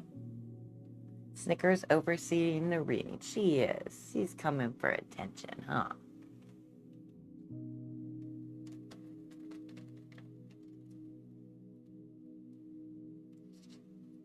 Okay, Ten of Swords. Ending, betrayal, pain, strength, resilience, hope. Well, you're just laying down, aren't you? Getting all up in there. Okay. The cats, this is my work area. This is where, even when I'm not streaming, I come to do my readings, to type on my Chromebook. You know, this is my space, and it is frequently inhabited by cats too. They like to take it up as their space as well. Hi, Jay Cardoso, welcome. Cats are magical. I agree. We have an abundance of cats in our home, and each of them have a wonderful personality. She's playing with my Garnet. You are so silly. Little Princess Charlie, what in the heck? My mom scared me. She's just over here standing in front of my door. I can see her because it's a half door. Oh, I love when I get scared by people. I can often be oblivious, and then like it'll just come in to register that somebody's in my line of focus. I love that. You guys know each other. That's awesome. Love that. Phantom of the Tarot. That's funny. I like that. So, Ten of Swords. Ending, betrayal, pain, resilience, hope. The Ten of Swords upright represents an ending, but not just any ending. This is an ending that is painful and full of betrayal. However, the man in the card is not showing despair. He is showing strength, and resilience. He is still standing, even though he has been stabbed in the back. This is a reminder that even in the darkest of times, there is always hope. Okay, gotta get off that. Can't be on that. Here, over here. It's over here. Here, ooh, ooh.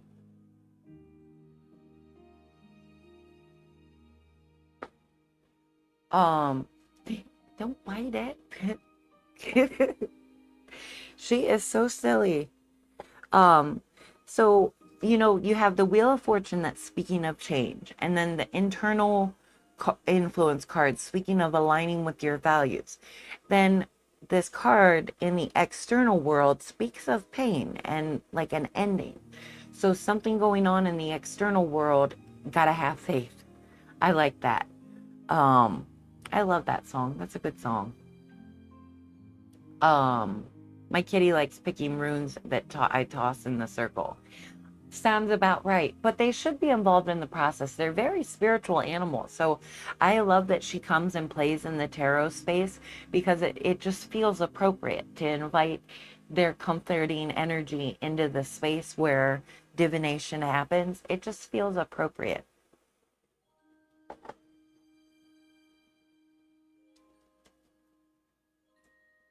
But so in this external card, there's hurt, right? But that's okay. The world can hurt and we can have things that are hurting us, but it's not the end. There's still hope and strength and resilience that come in hard times. So even though hard times happen, there's still good at the end of every rainbow, right? The Ten of Swords upright is a difficult card, but it is not a hopeless card. It is the reminder that even in the darkest of times, there is always hope for a new beginning. And so whatever is influencing this card in the Ten of Swords to come as an external influence, know that it's not the end. Well, this represents an ending, but it's not the only thing you're going to experience. With every ending is a new beginning, a chance to begin again. So let that chapter close and feel the strength and hope that comes from knowing change will bring something better. And then we have King of Cups, which we know fully embracing emotions, and King of Cups. Wise, diplomatic, balance between head and heart, devoted, advisor, counselor. The King of Cups indicates the asker is able to balance their head and heart in relationships, or serves as a reminder to remain level-headed and calm when faced with interpersonal conflict. The King of Cups is also a reminder to not repress emotions. It's essential to fully feel sadness, hurt and fear, as well as happiness, fulfillment, and joy. We often avoid emotions, worried they will engulf us. So, in light of the change that this reading speaks of and the alignment with your values and this ending here that's somewhat painful, let yourself feel it fully. By fully feeling it, it's how we best orient ourselves to move forward, whether that's picking up and going in a new direction or digging down and committing ourselves to where we're at presently. It all comes from feeling fully and truly embodying what we learn from those feelings. Which brings us to our higher understanding, which is the Two of Swords.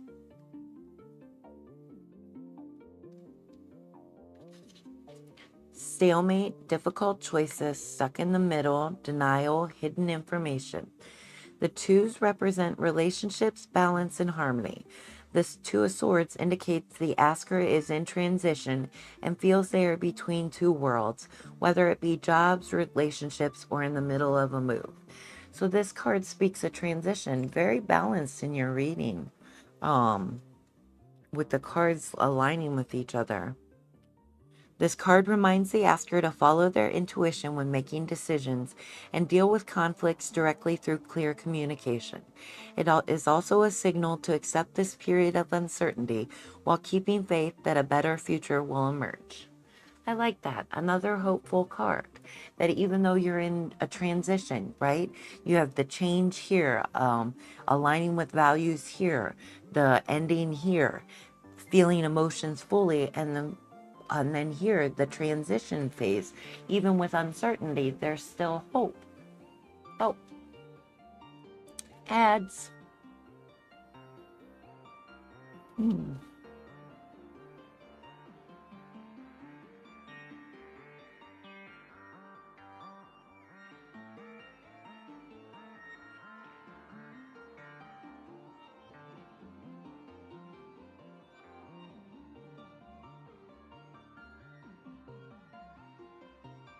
Just a minute one. That's not bad. You'll be back really quickly.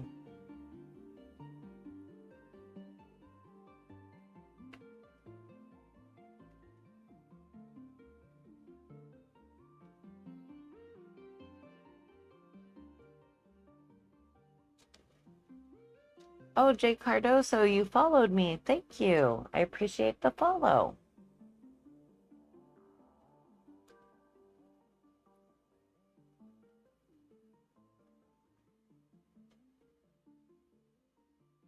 Welcome back. So I was just saying that I like the alignment of the cards, and that, you know, ultimately feeling fully what you're going through is the best way to get through the change.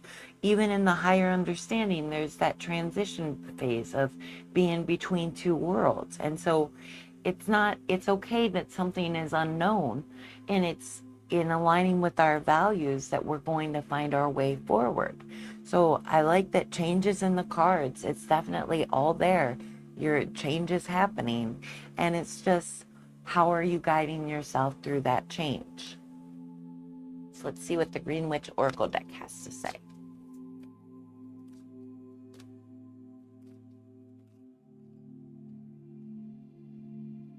Rosemary, remembrance, loyalty, faithfulness. I like that faith has come up multiple times in the cards, considering you said Gotta Have Faith by George Michael. I love that. Wrong card. Wrong. Rosemary is your favorite herb. I love that. 91. That's cool that it came up. Rosemary is an aromatic herb closely associated with loyalty, devotion, and remembrance of the dead. The sharp, piney smell is clean, helping to clear away confusion and uncertainty. This reading is on point. Needed to hear this. Oh, that's awesome. Thank you for letting me know. I appreciate that, Phantom Punk. Hi, Gentle Monster. Welcome. If you'd like to join the queue, it's exclamation ALMA space join to get in the queue. I'm not sure how many are. I think there's 2 or 3 ahead of you. Yep, that's right. Little Princess Cherry's got it. There you go. You're in. Yay. Welcome. Glad to get you a reading tonight. The smell is so nice, and I even made oil with it once. That's pretty cool. I love that you resonate with a card that popped. I love this Green Witch Oracle deck. It has such hearty nature and just earthy feeling cards. I love it. The sharp, piney smell is clean, helping to clear away confusion and uncertainty. Rosemary's needles grow on woody stems, a strong cord that is not easily broken. The Rosemary card tells you to be faithful to what you hold sacred in your life, whether that is your values, beliefs, people, or whatever you feel passionate about. Remember these things and honor them. Keep them in your mind when making choices. Don't let the world sway you from your ideals. Reflection: what do you hold to be sacred in life? So that's a good walking away point, because even your card in your reading with the 7 of Wands and the internal influence, that was aligned with your values. So both the Green Witch Oracle deck and the Wild Reflections deck want you to align with your values. Great place to be. I like to think I'm a more earthy based person. My husband, we call it flarbity. I'm not very earth-based. I live isolated in my home, and I love nature, and I have moments when I'm out in it and I just feel so wonderful. But the details of nature, like the discomfort of being outdoors and with bugs and creepy crawlies and life that happens outside of the comfort of home, I'm not very good with it, to be honest. So camping and things like that don't come naturally to me. I love the idealistic nature of nature, but when it comes down to me being out in it, I just don't often vibe well with it. Unless it's in my backyard running in my bare feet.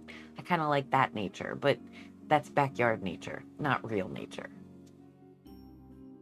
Beautiful reading. Awesome, Phantom Punk. I'm glad we got you something you needed to hear. Thank you for letting me do a reading for you. I really appreciate it. You're similar. Glad I'm not the only one. Nature is beautiful. I'm just not beautiful in nature. Thanks, love. You're welcome. Thank you. I appreciate you. I hope to see you again soon on another night, and hopefully it won't be long before I'm streaming again. Okay, so after Phantom Punk, I believe, is Little Princess Cherry. And you are still there. So what? You'll swing around again. Good. I hope to see you again soon. Thank you for being here tonight. I really do appreciate it. So, Little Princess Cherry, what kind of reading can I get for you?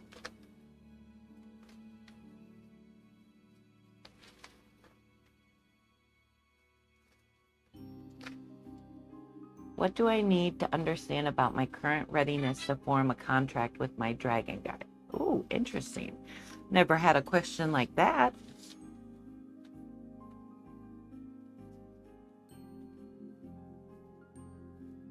Let's see what the cards have to say.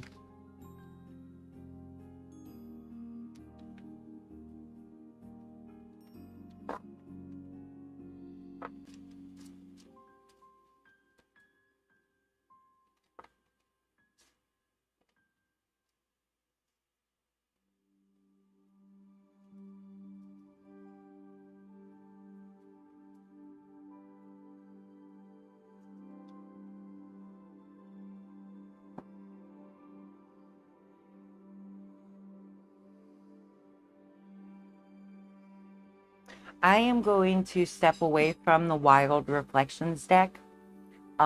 This feels like a deeper kind of reading that you need, and I love my Wild Reflections deck, and it creates deep readings, but I want to take it deeper, and I have a deeper connection with my Osho Zen Tarot deck. It focuses on duality, balancedness, that kind of stuff, very Zen approach to the readings, and I feel that might be a better guide to. Okay, good. Do whatever you feel is right. Good. Thank you for letting me run with that. I appreciate it. It's more texty. Like I like to use the guidebook, and the guidebook has more text in it, but I love where it inspires my mind, and I want to go as far out there for your words and your inspiration as possible.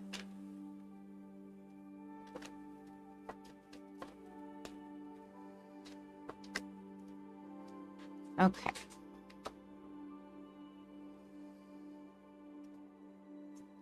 So we'll do the diamond spread, the focus being what you need to understand, and then we'll do the same internal and external influences, what's needed to better understand or overcome, and then the higher resolution.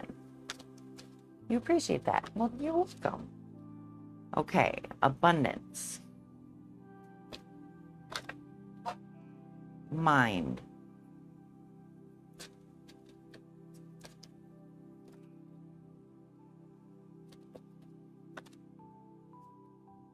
Completion.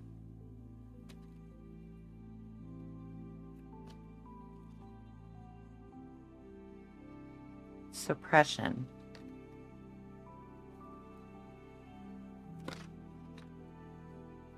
Trust. Okay, start with abundance. Abundance is the king of rainbows, which is mastery of the physical.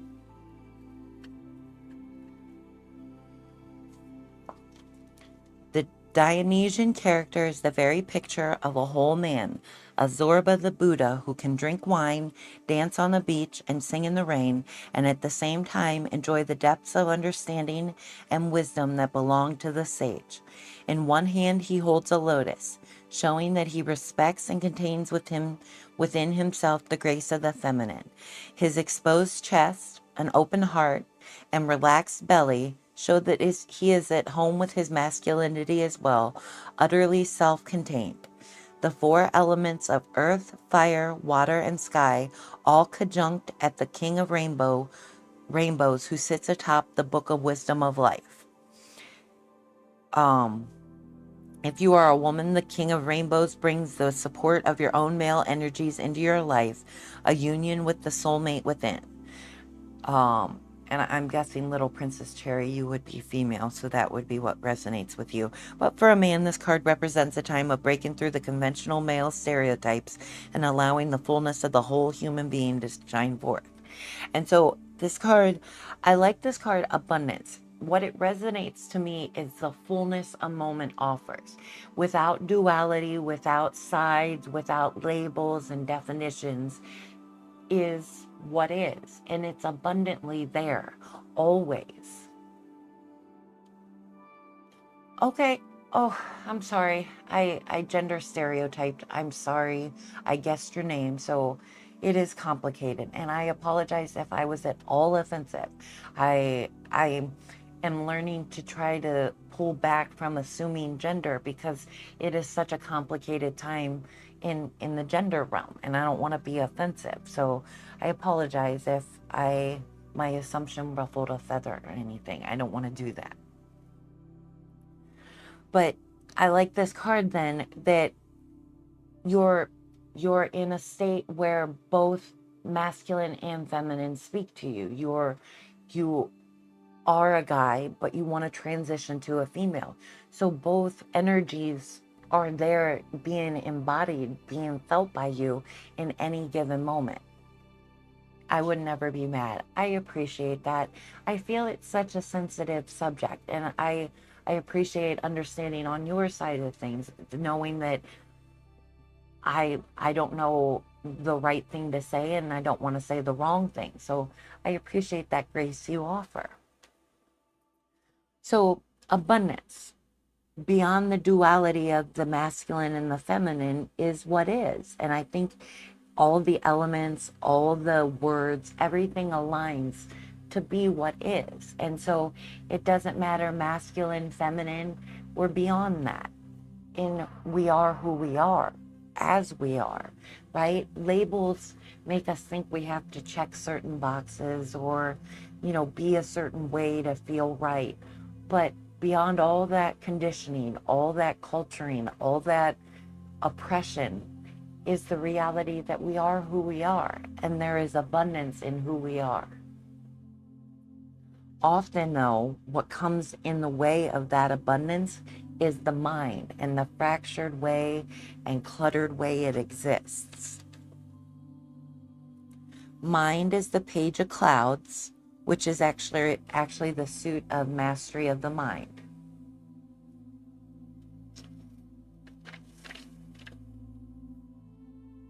This is what happens when we forget that the mind is meant to be a servant and start to allow it to run our lives.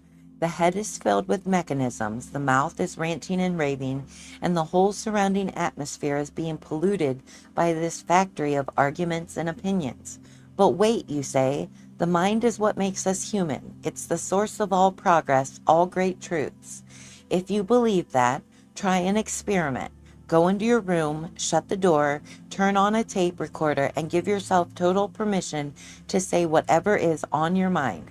If you really allow it to all come out without any censorship or editing, you will be amazed at the amount of rubbish that comes spewing forth. The page of clouds is telling you that somebody somewhere is stuck in a head trip. Take a look and make sure it isn't you. So, what do you need to understand about your current readiness? How abundant do you feel? I feel that's the focus in that's being called. What might get in your way? The abundance you feel in a given moment, being who you get to be. And often what gets in the way of that abundance is the mind, and our beliefs, our pain, our trauma, our confusion, our distraction, our fears, our doubts, our anxieties. These are all things that cloud the mind and distort us from seeing things clearly.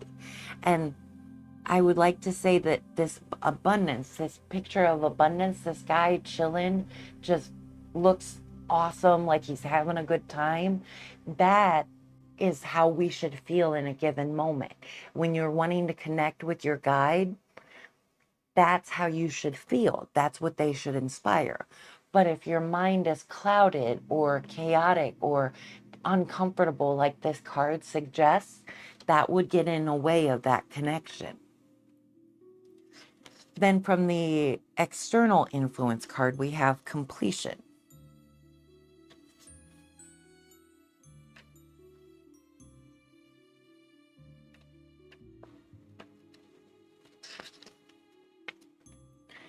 Here, the last piece of a jigsaw puzzle is being put into its place, the position of the third eye, the place of inner perception. Even in the ever-changing flow of life, there are moments in which we come to a point of completion. In these moments, we are able to perceive the whole picture, the composite of all the small pieces that have occupied our attention for so long. In the finishing, we can either be in despair because we don't want the situation to come to an end, or we can be grateful and accepting of the fact that life is full of endings and new beginnings. Whatever has been absorbing your time and energy is now coming to an end. In completing it, you will be clearing the space for something new to begin. Use this interval to celebrate both the end of the old and the coming of the new. So I like that it in the external, it's just feeling that sense of wholeness that lets things close their chapter as they're meant to and open the next chapter as it comes right after, right? As one thing closes, another one begins. And so this is seeing the whole perspective that life changes and we don't have to feel less than whole because life shifts and moves us in different directions. Abundance is being that full, whole self and letting that carry us where we're meant to go in our moments. Ads, okay. I see that, and I'll give you a break and I'll get to the next card.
Welcome back. Sorry, I was just checking up my list to see who's up next after your reading. Okay, so we have suppression. Suppression is what's needed to better understand or overcome. The figure on this card is quite literally all tied up in knots. His light still shines within, but he has repressed his own vitality, trying to meet so many demands and expectations. He has given up all his own power and vision in return for being accepted by the very same forces that have imprisoned him. The danger of suppressing one's natural energy in this way is apparent in the cracks of a volcanic eruption about to take place around the edges of the image. The real message of the card is to find a healing outlet for this potential explosion. It is essential to find a way to release whatever tensions and stresses might be building up inside you right now. Beat on a pillow, jump up and down, go out into the wilderness and scream at the empty sky. Anything to shake up your energy and allow it to circulate freely. Don't wait for a catastrophe to happen. So I like this card because it calls into the need to release. So often we are an accumulation of negative energy, negative happenings, negative feelings that just have no outlet to get rid of. The mind, if this mind is resonant in how you feel, this suppression is likely what's needed to better understand and overcome, because releasing that pent up feeling of the mind, of that lack of peace, lack of comfort, lack of calm serenity, calm and gentle energy, it wears on you, it exhausts you. Yeah, I am feeling depressed a lot, so it gets in the way, I'm sure. Definitely. And if you don't let yourself feel the weight of that depression, it's all the harder to move past. I know there are some of us who are naturally depressive types, right? That our family history makes us more prone to depression. But outside of that, I believe fully feeling what we're meant to feel as deeply as we're meant to feel it helps us move past it in time. It may take a while to grieve what's depressing you and to really fully feel it. I'm very sensitive when it comes to emotions. You and me both. I feel deeply, and I actually love that I feel deeply. It doesn't take much to upset me. I get emotional very easy myself, but I think I'd much rather be a sensitive person than a careless person, somebody who isn't thoughtful or um, sensitive, and the energy can just hurt me more. It can. Um, but there comes, when we learn to come to a gentler place on the inside where it doesn't hurt so much, it's easier to receive the external energy in a way that doesn't hurt us. But when we hurt on the inside, then what we feel on the outside tends to hurt as well. So, like this suppression, feel it. Let it feel. Breathe the weight of what you feel and feel it fully. Embody it. Let it fully encapsulate you so you can let go of it in proper time. And with support, if you need that support, right? Your guides, your external world there to help you. You don't have to do it alone. But ultimately, your way through it is feeling, because this abundance, this is a state of feeling great about who you get to be. If suppression is needed, if this card is resonant, then you're not ready for that abundance yet. And so it takes feeling that fully why you're not ready so you can move in time towards feeling that abundance. Your guides are here. Good. I'm glad to hear that. I love to hear that.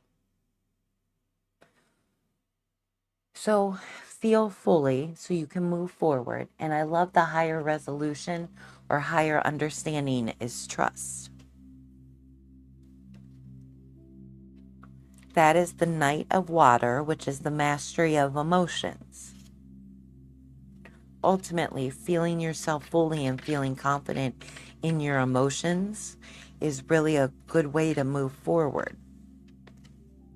Now is the moment to be a bungee jumper without the cord, and it is in this quality of absolute trust, with no reservations or secret safety nets, that the Knight of Water demands from us. There is a tremendous sense of exhilaration if we can take the jump and move into the unknown, even if the idea scares us to death. And when we take trust to the level of the quantum leap, we don't make any elaborate plans or preparations. We don't say, okay, I trust that I know what to do now, and I'll settle my things and pack my suitcase and take it with me. No, we just jump, with hardly a thought for what happens next. The leap is the thing, and the thrill of it as we free fall through the empty sky. This card gives a hint here, though, about what waits for us at the other end. A soft, welcoming, yummy pink rose petals, juicy.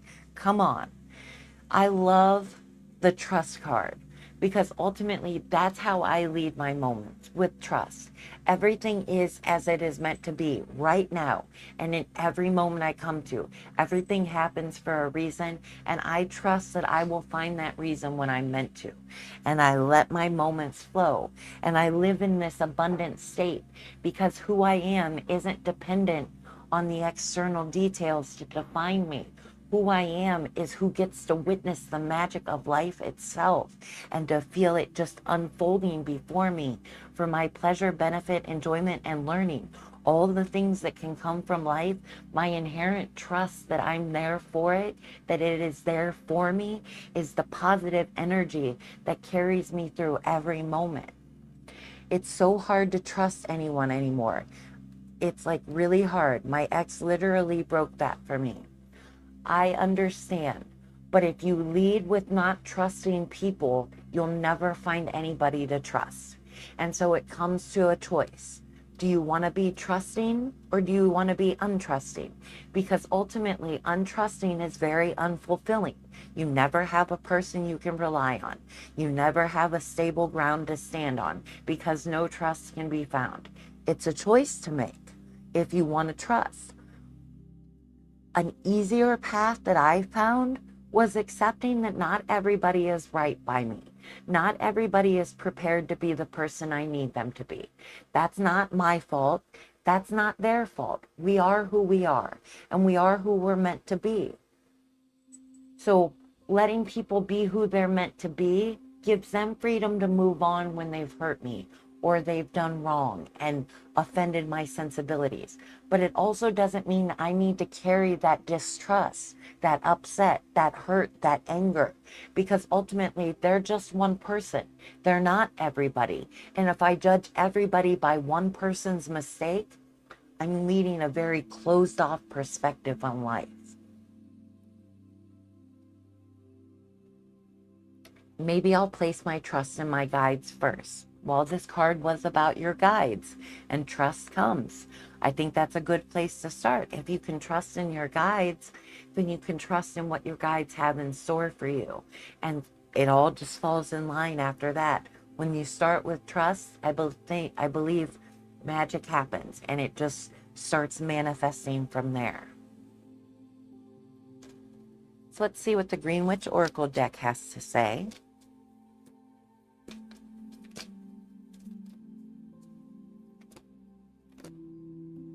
Oh my gosh. Would you believe Rosemary just came up again?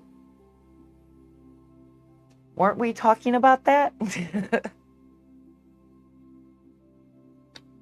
Ha! That's crazy. I love that. That's magic. We were talking about magic happening. There you go. Remembrance, loyalty, faithfulness. That is so cool that that happened. Don't drink my milk.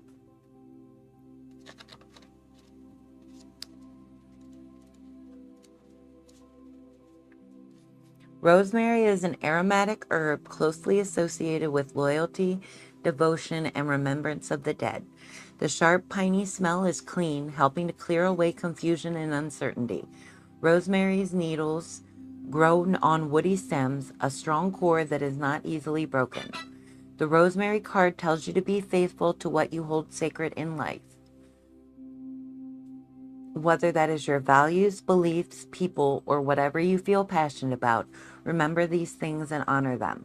Keep them in your mind when making choices. Don't let the world sway you from your ideals. And the reflection is, what do you hold to be sacred in your life? Always a good thing to know what is sacred. And I would imagine your dragon guides are part of that sacred nature of life. Something to connect to on a deeper, more profound way. So yeah, I hope that was a good reading for you, little Princess Cherry. I'm glad we went with the Osho Zen Tarot deck. I feel that was a better, I love all my guides so much. Thank you. That was great. Awesome. I'm glad we got you that reading. Thank you. Oh, I'm glad we got a resonant reading for you. So yay. All right, so I believe that brings up Call Me Yo Daddy.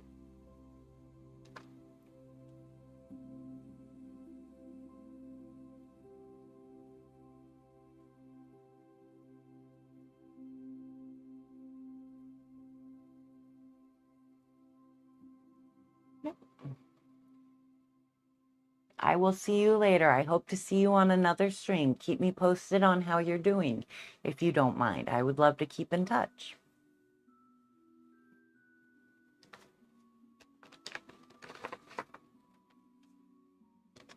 Dealer's choice. Please surprise me today like always. Okay, let's do it.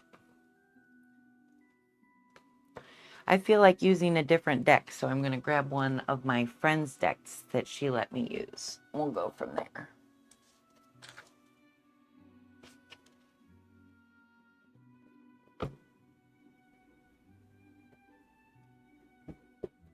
This is a pretty deck, so we'll see what it has in there.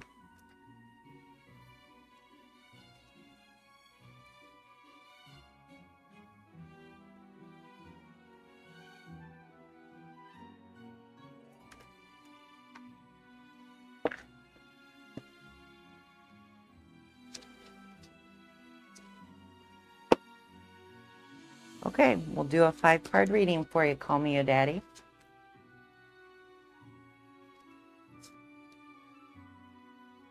Eight of Swords.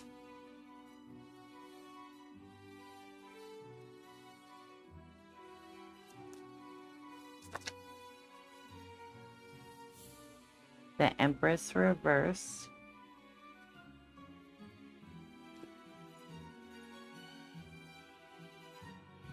The Chariot reversed.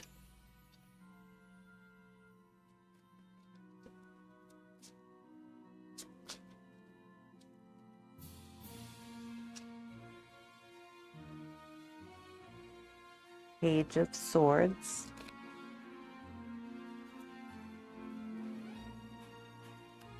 Hey, Daddy. Do you mind closing the queue? Justice reverse.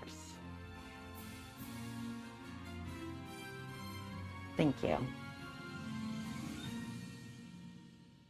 Okay. I'm on Call Me Your Daddy right now.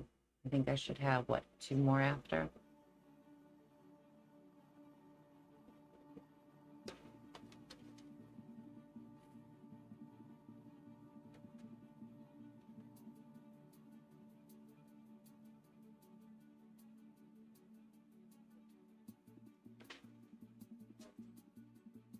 Thank you. Okay, Eight of Swords reversed. The reversed Eight of Swords indicates that you have made a positive step towards reclaiming some power after a challenging situation. You refuse to be a victim and you are accountable for your own prosperity. If you were feeling overwhelmed or in denial before, then you have surely entered into a new period of clarity and freedom. Okay, well, that's good. A positive place after a challenging circumstance. Let's see the Empress. The Empress reverse. The Empress card in reverse suggests that you feel something is missing or lacking in your life. I remember a previous reading where you said boredom is often something you feel. Is that still the case? It could be a creative block or an unsatisfying personal relationship. Something is sapping your joy and enthusiasm for life, and it is likely a good time to focus your energy within. Get in touch with your heart and away from overactive mental activity to discover what you are needing in the moment. So I like that. Get in touch with your heart. Ultimately, if you're feeling less than connected to a moment, your heart is the best way to find that connection. In the external influence is the Chariot reverse. You may feel like your life is spinning further and further out of control. If you want to regain your autonomy, then it is vital that you tap into the part of your ego that is assertive and self-confident. Alternatively, you may be overreaching in an attempt to control every aspect of your life. Perhaps it is time to loosen up on the reins and accept that sometimes that some things are beyond your power to change. That's a big awareness to come to. We can only influence what we can influence, and outside of that, we just have to have faith that what is meant to be will be. And so, in light of the challenging circumstance that you're coming out on the other side of, this feeling connected heartfully to the moment and a gentle acceptance of what is can lead yourself in that positive direction. Page of Swords.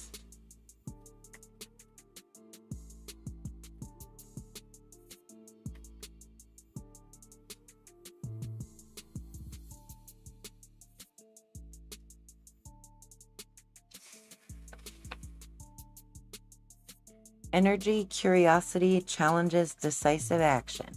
A young man and a fennec fox set out on a windswept journey. The Page of Swords is a youthful spirit with a sharp wit and strong principles. Like other pages, he is often presented as a messenger. Although the news he brings may not be what you were hoping to hear, he sees every challenge as a test of fortitude and intellect. Furthermore, he meets those obstacles with zealous energy, unwavering morals, and an inquisitive mind. What he lacks in maturity and experience, he makes up for in his ability to plan and follow through with enthusiasm. So I like this card. You know, there's a lack of positive connection to life circumstances. This card is calling for that exuberance, that positive connection. Ooh, I'm not sure where I missed you. I'm sorry. I didn't realize you went to add, so I hope you weren't gone long. Um, where did you leave at? Do you mind telling me?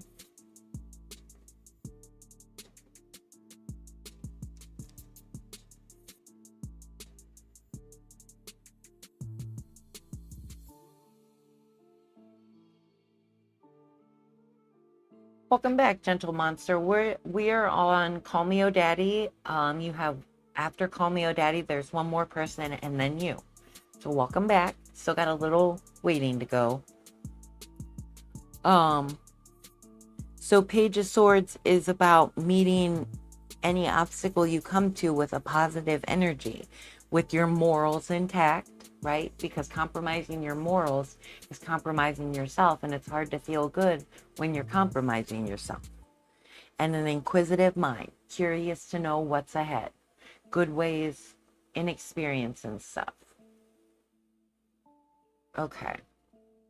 All right. Well, we have the positive momentum that comes after challenging situations, connecting heartfully to the moments, not being able to control outside of what we can influence, and then here connecting positively to the challenges that we have, mindfully witnessing them with a positive energy versus succumbing to a negative connection to life and how it manifests. Then we have justice. Reverse. Justice reverse can indicate that a truth or system has been corrupted by bias or dishonesty. It may also mean that you are not accepting the result of poor decisions or unethical actions and will soon face the consequences. However, it can also indicate that you need to balance your perspective in order to see more clearly. Try to look at the issue at hand from both sides and remain as objective as possible. So as these cards are speaking about the lack of connection, I think the result of poor decisions and facing those consequences. Poor decisions, meaning not connecting meaningfully to the moments. To me, that is the worst decision we can make, not positively connecting to the life we're leading. And so I think this card speaks of that. You're coming out of a positive situation, but are you mindfully in a place where you can receive it positively? I think that's what these cards come to ask.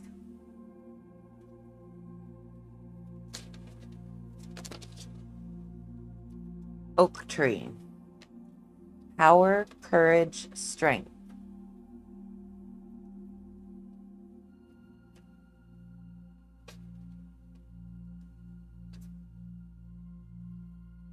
The oak tree is a popular symbol of strength. The wood is dense and durable, reliable and long-lasting.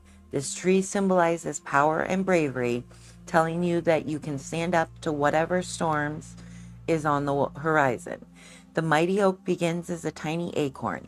It is reassuring to know that something so immense and strong started out as something you can hold between two fingers. Not only does it remind us that small things can yield huge results, it also reminds us that growing takes time.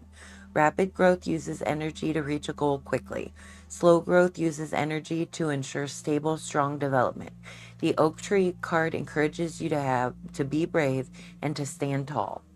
Is there something you've been avoiding because of fear of confrontation? So a card to walk away with. I hope you found that reading helpful or resonant. Call me your daddy. We get you. I always hope for a good reading for you. You're one of my regulars, and so I hope to do well by you.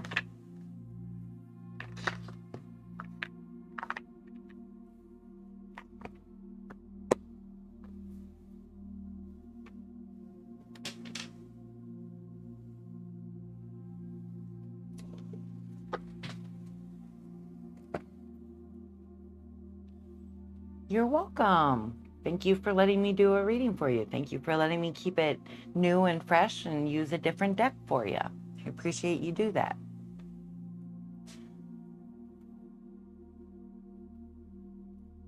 I am going to stand up and take a break before I get to my final two readings. So, Jay Cardozo, you are up next, but I will be back from a break in a minute.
Hey, it's Alma, and we're back at Tarot of the Soul. I am back from my break, and Jay Cardoso, you are up.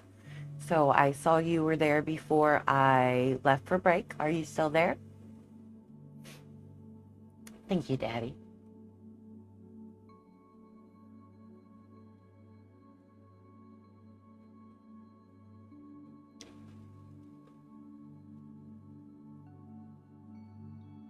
Thank you. Welcome back. Thank you. I appreciate it.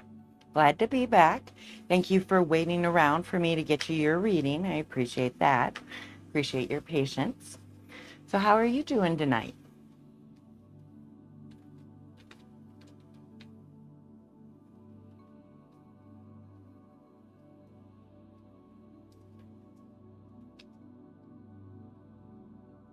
I want to know Samantha's feelings for me and everything about it. I'm doing good things. I can't do a reading like that. I don't know. I can't read energies. I'm not clairvoyant. I can't sense the future. I can't tell things about other people. I'm an intuitive person, so I can draw cards. So the best I could do for you would be a relating reading. And that's where I draw 4 cards. The first card is your card, reflects your energies. I'm doing good, thanks. General love reading. Okay, I'll do this relating reading for you, where the first card is you, the second card would be Samantha, the third card is the mixing of your energies, and the fourth card is the meditation on the relationship. So let's get your card.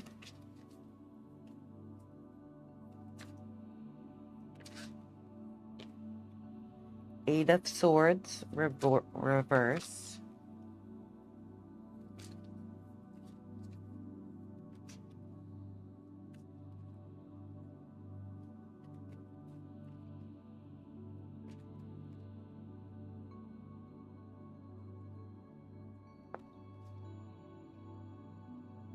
Six of Cups.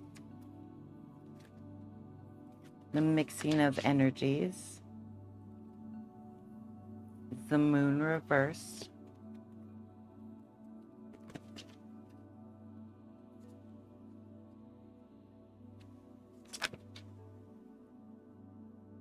Knight of Swords reverse. And that's the meditation.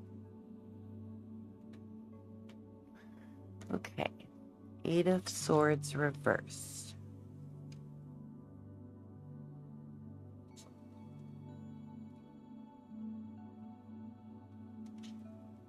Freedom, release, taking control, survivor, facing fears, empowered, surrender. Now you can feel free from your limitations, overcome fears and worries. The pressure that has been put on you all this time is easing. You now have a clear understanding of what is around you and deal with whatever is hindering your progress. The reverse love meaning is clearer perspective of relationship, active role in love life. Once you have conquered your fears, you can now start over. There are no more obstacles and the path is clear. Now is the time for self-affirmation and rejection of the restrictions that others impose on you. There is a way out of this situation. So from this card, I get the idea of having overcome, and you're at a place of having overcome something and ready to look in love. And in light of all we've been through, it makes us treasure what's magical now, more so. So let's see, Six of Cups. This would be Samantha, 146. Nostalgia, memories, familiarity, healing, comfort, sentimentality, pleasure. The Six of Cups represents nostalgia, childlike joy, and happy memories. The querent is encouraged to reflect on the beautiful moments in their life when they experience contentment or bliss. So I get a positive feeling for the Samantha card. Reconnecting with ex, reliving happy memories, healing after breakup. Those are the upright love meaning cards or keywords. This card can also signify that someone from the querent's past will return and have a positive impact on them. It may be a friend who has been away or a mentor. So I get a positive card, a good feeling card from the Samantha energy. The Moon.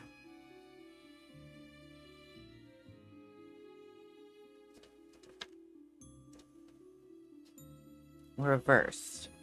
Clinging to the past, emotional confusion. This is in the mixing of the energies. Self-doubt, hindering goals, fear of intuition. The Moon reversed in this deck signifies a resistance to emotional processing and introspection.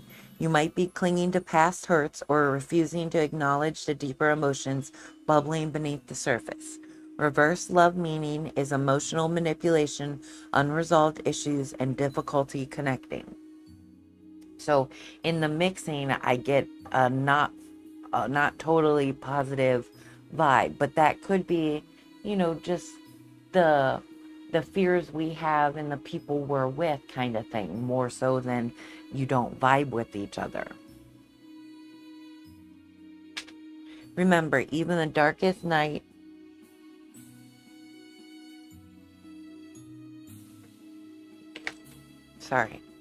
Remember, even the darkest night has a moon. By confronting your emotional shadows and trusting your intuition, you can navigate uncertainty and find your way back to the light. I like that. Trust in your intuition. When you're in a relationship, life, it's not just one steady choice. It's flowing with the changes and the ebbs and flows and committing yourself to that person.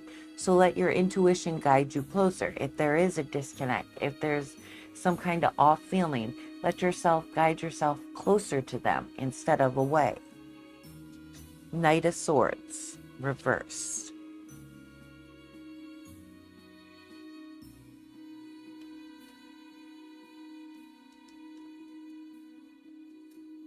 Rude, tactless, forceful, bully, aggressive, vicious, ruthless, arrogant. The Knight of Swords reversed indicates the asker is either scattering their energy in too many places or is going full speed ahead without a decision without a plan. This card is a reminder to slow down. So meditation card for the relationship is to slow down. The reverse love meaning is aggressive partner, bullying, abuse, intense arguments. So this card is a calling into question how you relate inside of a relationship, whether them or you, but something about the relationship brings to mind some pretty aggressive words. This card is also a sign they must take time to connect with their inner voice. When we're going 100 miles an hour, we often lose sight of our soul's ultimate purpose. So again, another card about trusting what's within to guide the way. And then let's see we are not talking for 3 weeks.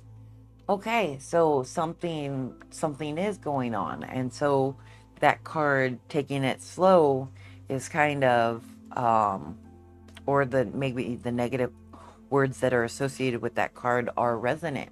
So take that time, fully feel what you feel, how you feel about yourself, how you feel about the relationship, how you feel about things in the state you're in the relationship, how you're going to move forward. Take the time to think. If you've got 3 weeks, make sure when you come out of that 3 weeks, you've really considered where things are and what you've contributed towards where things are, what you can take away from where things are, and how you can move forward together if that's what's meant to happen. I need to listen to my inside. Yes, that is very important. If you can't listen to your inside, it's hard to listen to somebody on the outside. If you ignore yourself, you're likely to ignore other people.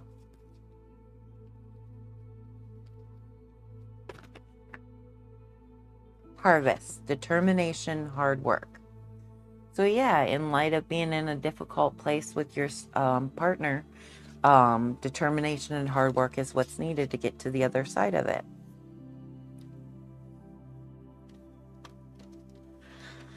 Harvest time means hard work. It's time to reap the results of sowing and tending, and that usually means a lot of effort concentrated in a short period of time, 3 weeks. This time can be just as exhausting as when you sowed your seeds, but it is a necessary part of the successful growing season. Sometimes you might think it's all about sitting back and enjoying the fruits of your labor. It's important to appreciate your success, but don't lose your way. The harvest card directs you to collect your bounty, to recognize your blessings, and to not stop working too early. You're almost there, but you still have to see through things to see through. Work to recoup the energy you previously invested. Reflection, are you burning out because of too much hard work too quickly? How can you give yourself support as you reap the bounty of your efforts? So if you're having difficulty in your relationship, it's time to question how you hold a relationship, how you value love. And that's the hard work this is speaking of. Going in, digging deep inside, and meting out all the things that got in the way of a happy relationship. And really reconcile whether this person is somebody you're meant to be with or somebody you're meant to learn from and grow from and move forward in a lesson that learned on how to hold a relationship in your life.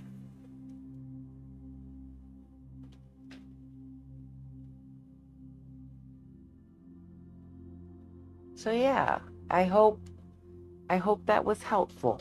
I'm sorry you're in a break from your partner, but I hope that the time is meaningful, that you can make the most of it, learn and grow in a positive way, so that if you're meant to come back together, you move forward positively.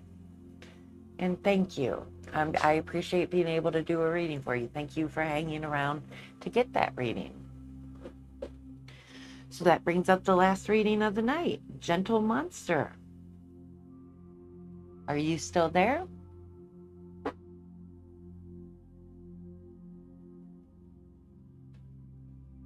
Yay! Last reading of the night. All right. So how are you doing?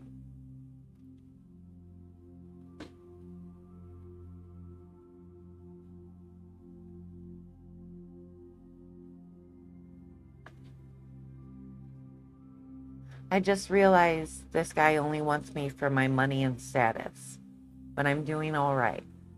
Well, I'm sorry that you were so shallowly wanted. Like that's not what you hope people connect to you for, and I'm sorry that's what happened. But I am glad that you realized it now before it went any further. So at least you have the awareness of who they are and why they're in your life, so you can move in a different direction and hopefully find somebody who loves you for you, not just what you can do for them. Yes, exactly. Good. Glad we resonate. So what kind of reading can I get for you tonight? What are you hoping for to find from the cards? I want to know, is there any true love energy or anything I need to know? I won't be able to predict true love energy. That's not the kind of divination I'm skilled with. But I can do a diamond spread reading for you about anything you need to know in a love sense, so we can see to get those words for you. I'm a big believer that love finds us when we love ourselves. So the more fully we love ourselves, healthily, happily, and honestly, the more fully people will fill our lives up, loving us as we are.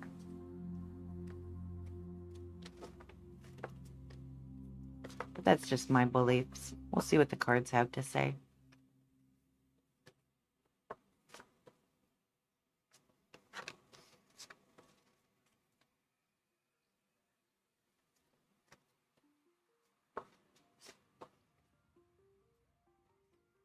Okay. So the first card is the focus. And that'll be the highlight of the reading. The moon.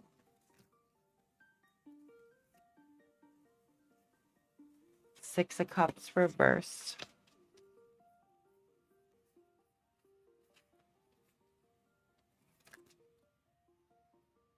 Seven of Swords,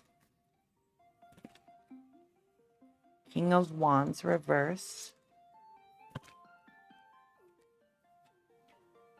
Ten of Cups reverse. Okay, so this is a love reading, so I'll make sure to include the love keywords from the guidebook. So first off is the Moon. Emotional clarity, navigating uncertainty with intuition, achieving goals through self-belief. The moon signifies a period of endings and new beginnings. However, unlike the traditional moon card, it's imbued with a sense of hope and inspiration. The presence of water reflects the emotional landscape you're navigating. The mountains that stand beside the water suggest you have the emotional strength to overcome them. And the upright love meaning is healing past hurts, emotional connection, and reigniting love. The moon in this deck signifies a time of introspection and emotional processing, but with a powerful undercurrent of hope and optimism. By trusting your intuition and inner wisdom, you can navigate uncertainty and achieve your goals. So I love that. Let your intuition guide you. That deeper sense of self, who you are and who you know yourself to be. Let that guide you in the direction forward, because ultimately your truest sense of self is what's going to connect to the people that are meant to love you, right? Because if you're being your 100% self, loving yourself honestly and purely from the inside out, then people are going to ripple into your life that vibe with that energy that you're putting into yourself. It'll ripple out and it'll attract those. Your vibe attracts your tribe, right? And that's what this card speaks of. Let your vibration ripple out and find the people meant to be in your life. Then we come to Six of Cups.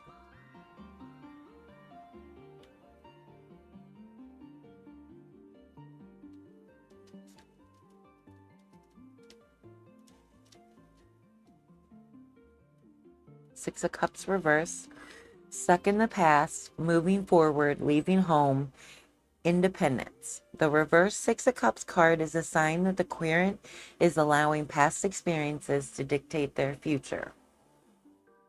This could be related to issues or traumas experienced in childhood or past relationships. So this is a card basically calling out not letting the past hurt you so much that it hurts how you relate to others going forward. Yes, this person used you. Yes, they weren't in it for the right reasons, but that doesn't mean everybody's going to be in it for the wrong reasons. Don't judge your future relationships against those that have wronged you in the past. That's the sense I get from this card. Reverse love meaning, unable to move on, clinging to past loves, failure to live in present. So yeah, just the past being a hurdle. The Six of Cups reverse may also indicate that the querent is fixated on positive experiences from the past, such as memories with an ex-partner. While nostalgia and reflection can be helpful, it's important to not miss out on present opportunities. So the past is the past for a reason, and living in the past isn't helpful for finding present moment opportunities for love and experiences. Next we come to Seven of Swords.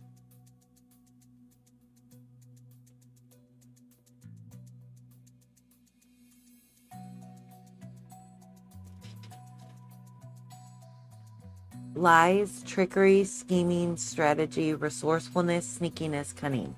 This is in the external influences. And so these words I get are probably the slimy, sleazy way people have treated you and have made you feel, you know, inside of love's relationships. Upright love meaning, lies and deception, affair, sparing feelings, feeling suspicious.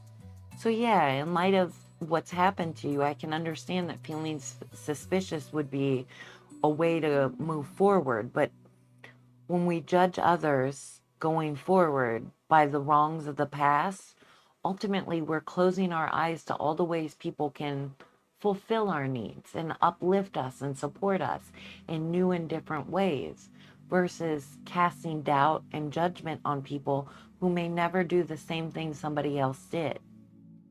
So it's, again, not letting the past dictate how we relate to the world around us.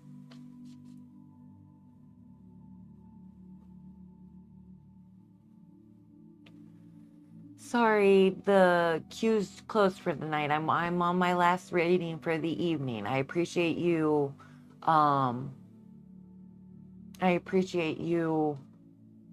coming to join for a reading, but tonight's not the night. If you give me a follow, you could catch me another evening when I stream again. No worries. I appreciate you trying to join. You have a great night as well. Thank you for stopping by.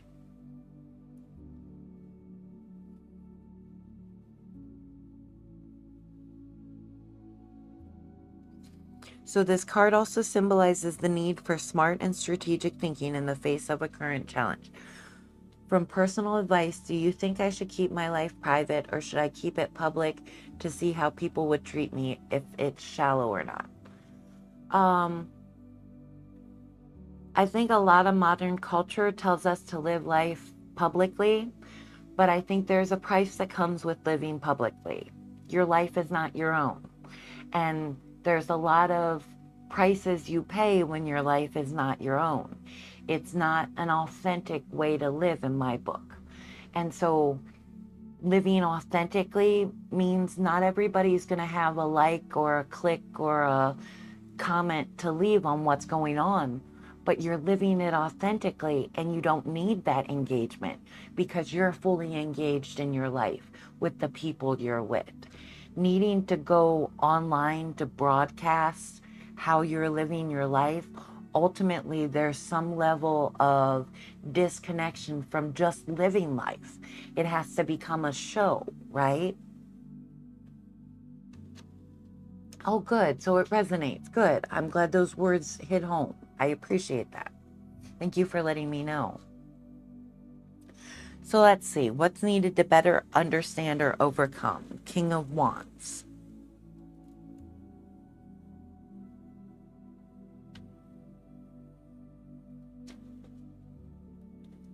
Forceful, domineering, tyrant, vicious, powerless, ineffective, weak leader. The reverse love meaning is arrogant, bossy lover, control issues, forceful lover. So I get a negative sense, whether this is you or the kind of people you tend to attract or look into, there's some kind of negative connection. So I would say, let's see, the King of Wands reverse can indicate that the asker has been put in a leadership position or has spearheaded a project, but is experiencing imposter syndrome. They are feeling unworthy to lead and may be doubting their capabilities and strength. Well, I can understand you may be doubting yourself in light of finding out that somebody was just using you. That's probably a very difficult situation to come to realize that you weren't authentically appreciated. It makes you, I would imagine, feel hollow, empty, maybe worthless, valueless outside of that money and status. So yeah, I'm sorry that that's where you might be.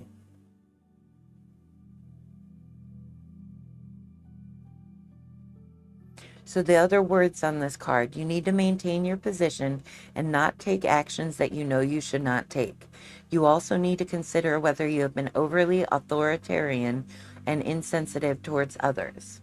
Sometimes in light of wanting to do what we want to do, it's not always considerate of those around us. And so it's always good when things get shaken up to reflect on what our personal responsibility in something was. What did we contribute to the situation at hand? If all the fingers blame somebody else or something else, there's no control or no lesson to be learned in the situation. But when you have a lesson to learn, that means you have an action you can take to move in a better direction going forward. Control can be found, or growth can be found to move in a better direction. Oh, wow, I'm also working on projects, so this resonates. Good. I'm glad. I love that. So let's see. Ten of Cups reverse is the higher resolution, the higher understanding.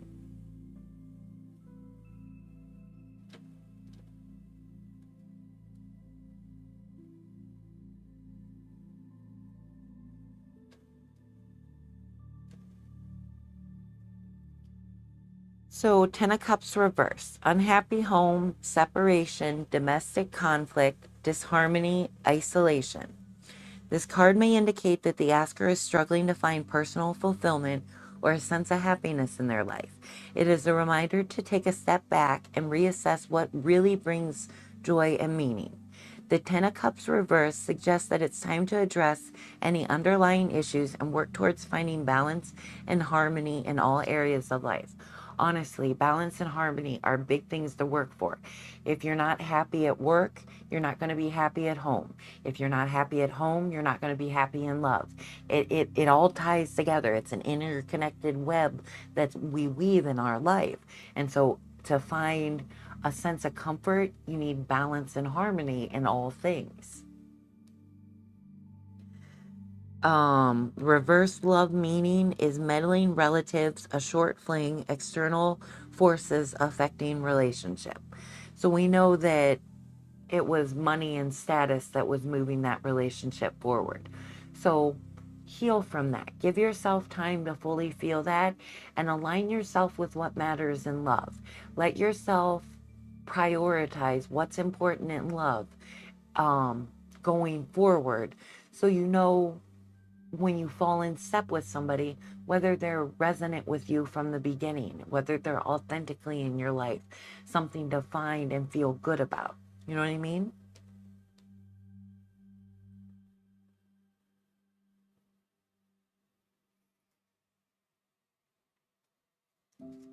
So let's see what the Green Witch Oracle deck has to say.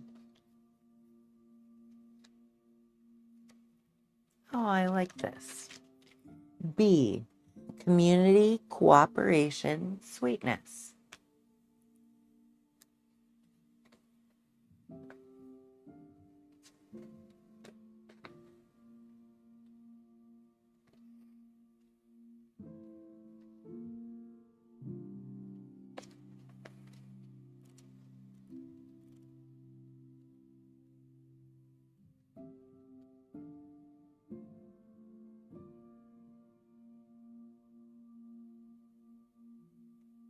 Okay. Bees inspire thoughts of sweetness and community. Bees work together, functioning in cooperation with others to advance the health and safety of their entire hive. Communication is central to this goal. In the end, through hard work and service to others, they create something pure and sweet, honey. It's the sweetness of honey that reminds us to be kind to others. The bee card asks you to consider if you feel fulfilled and connected in your relationships, or if you need to communicate your needs to others more. Remember to be kind whenever you can and to meet any challenge with an open heart.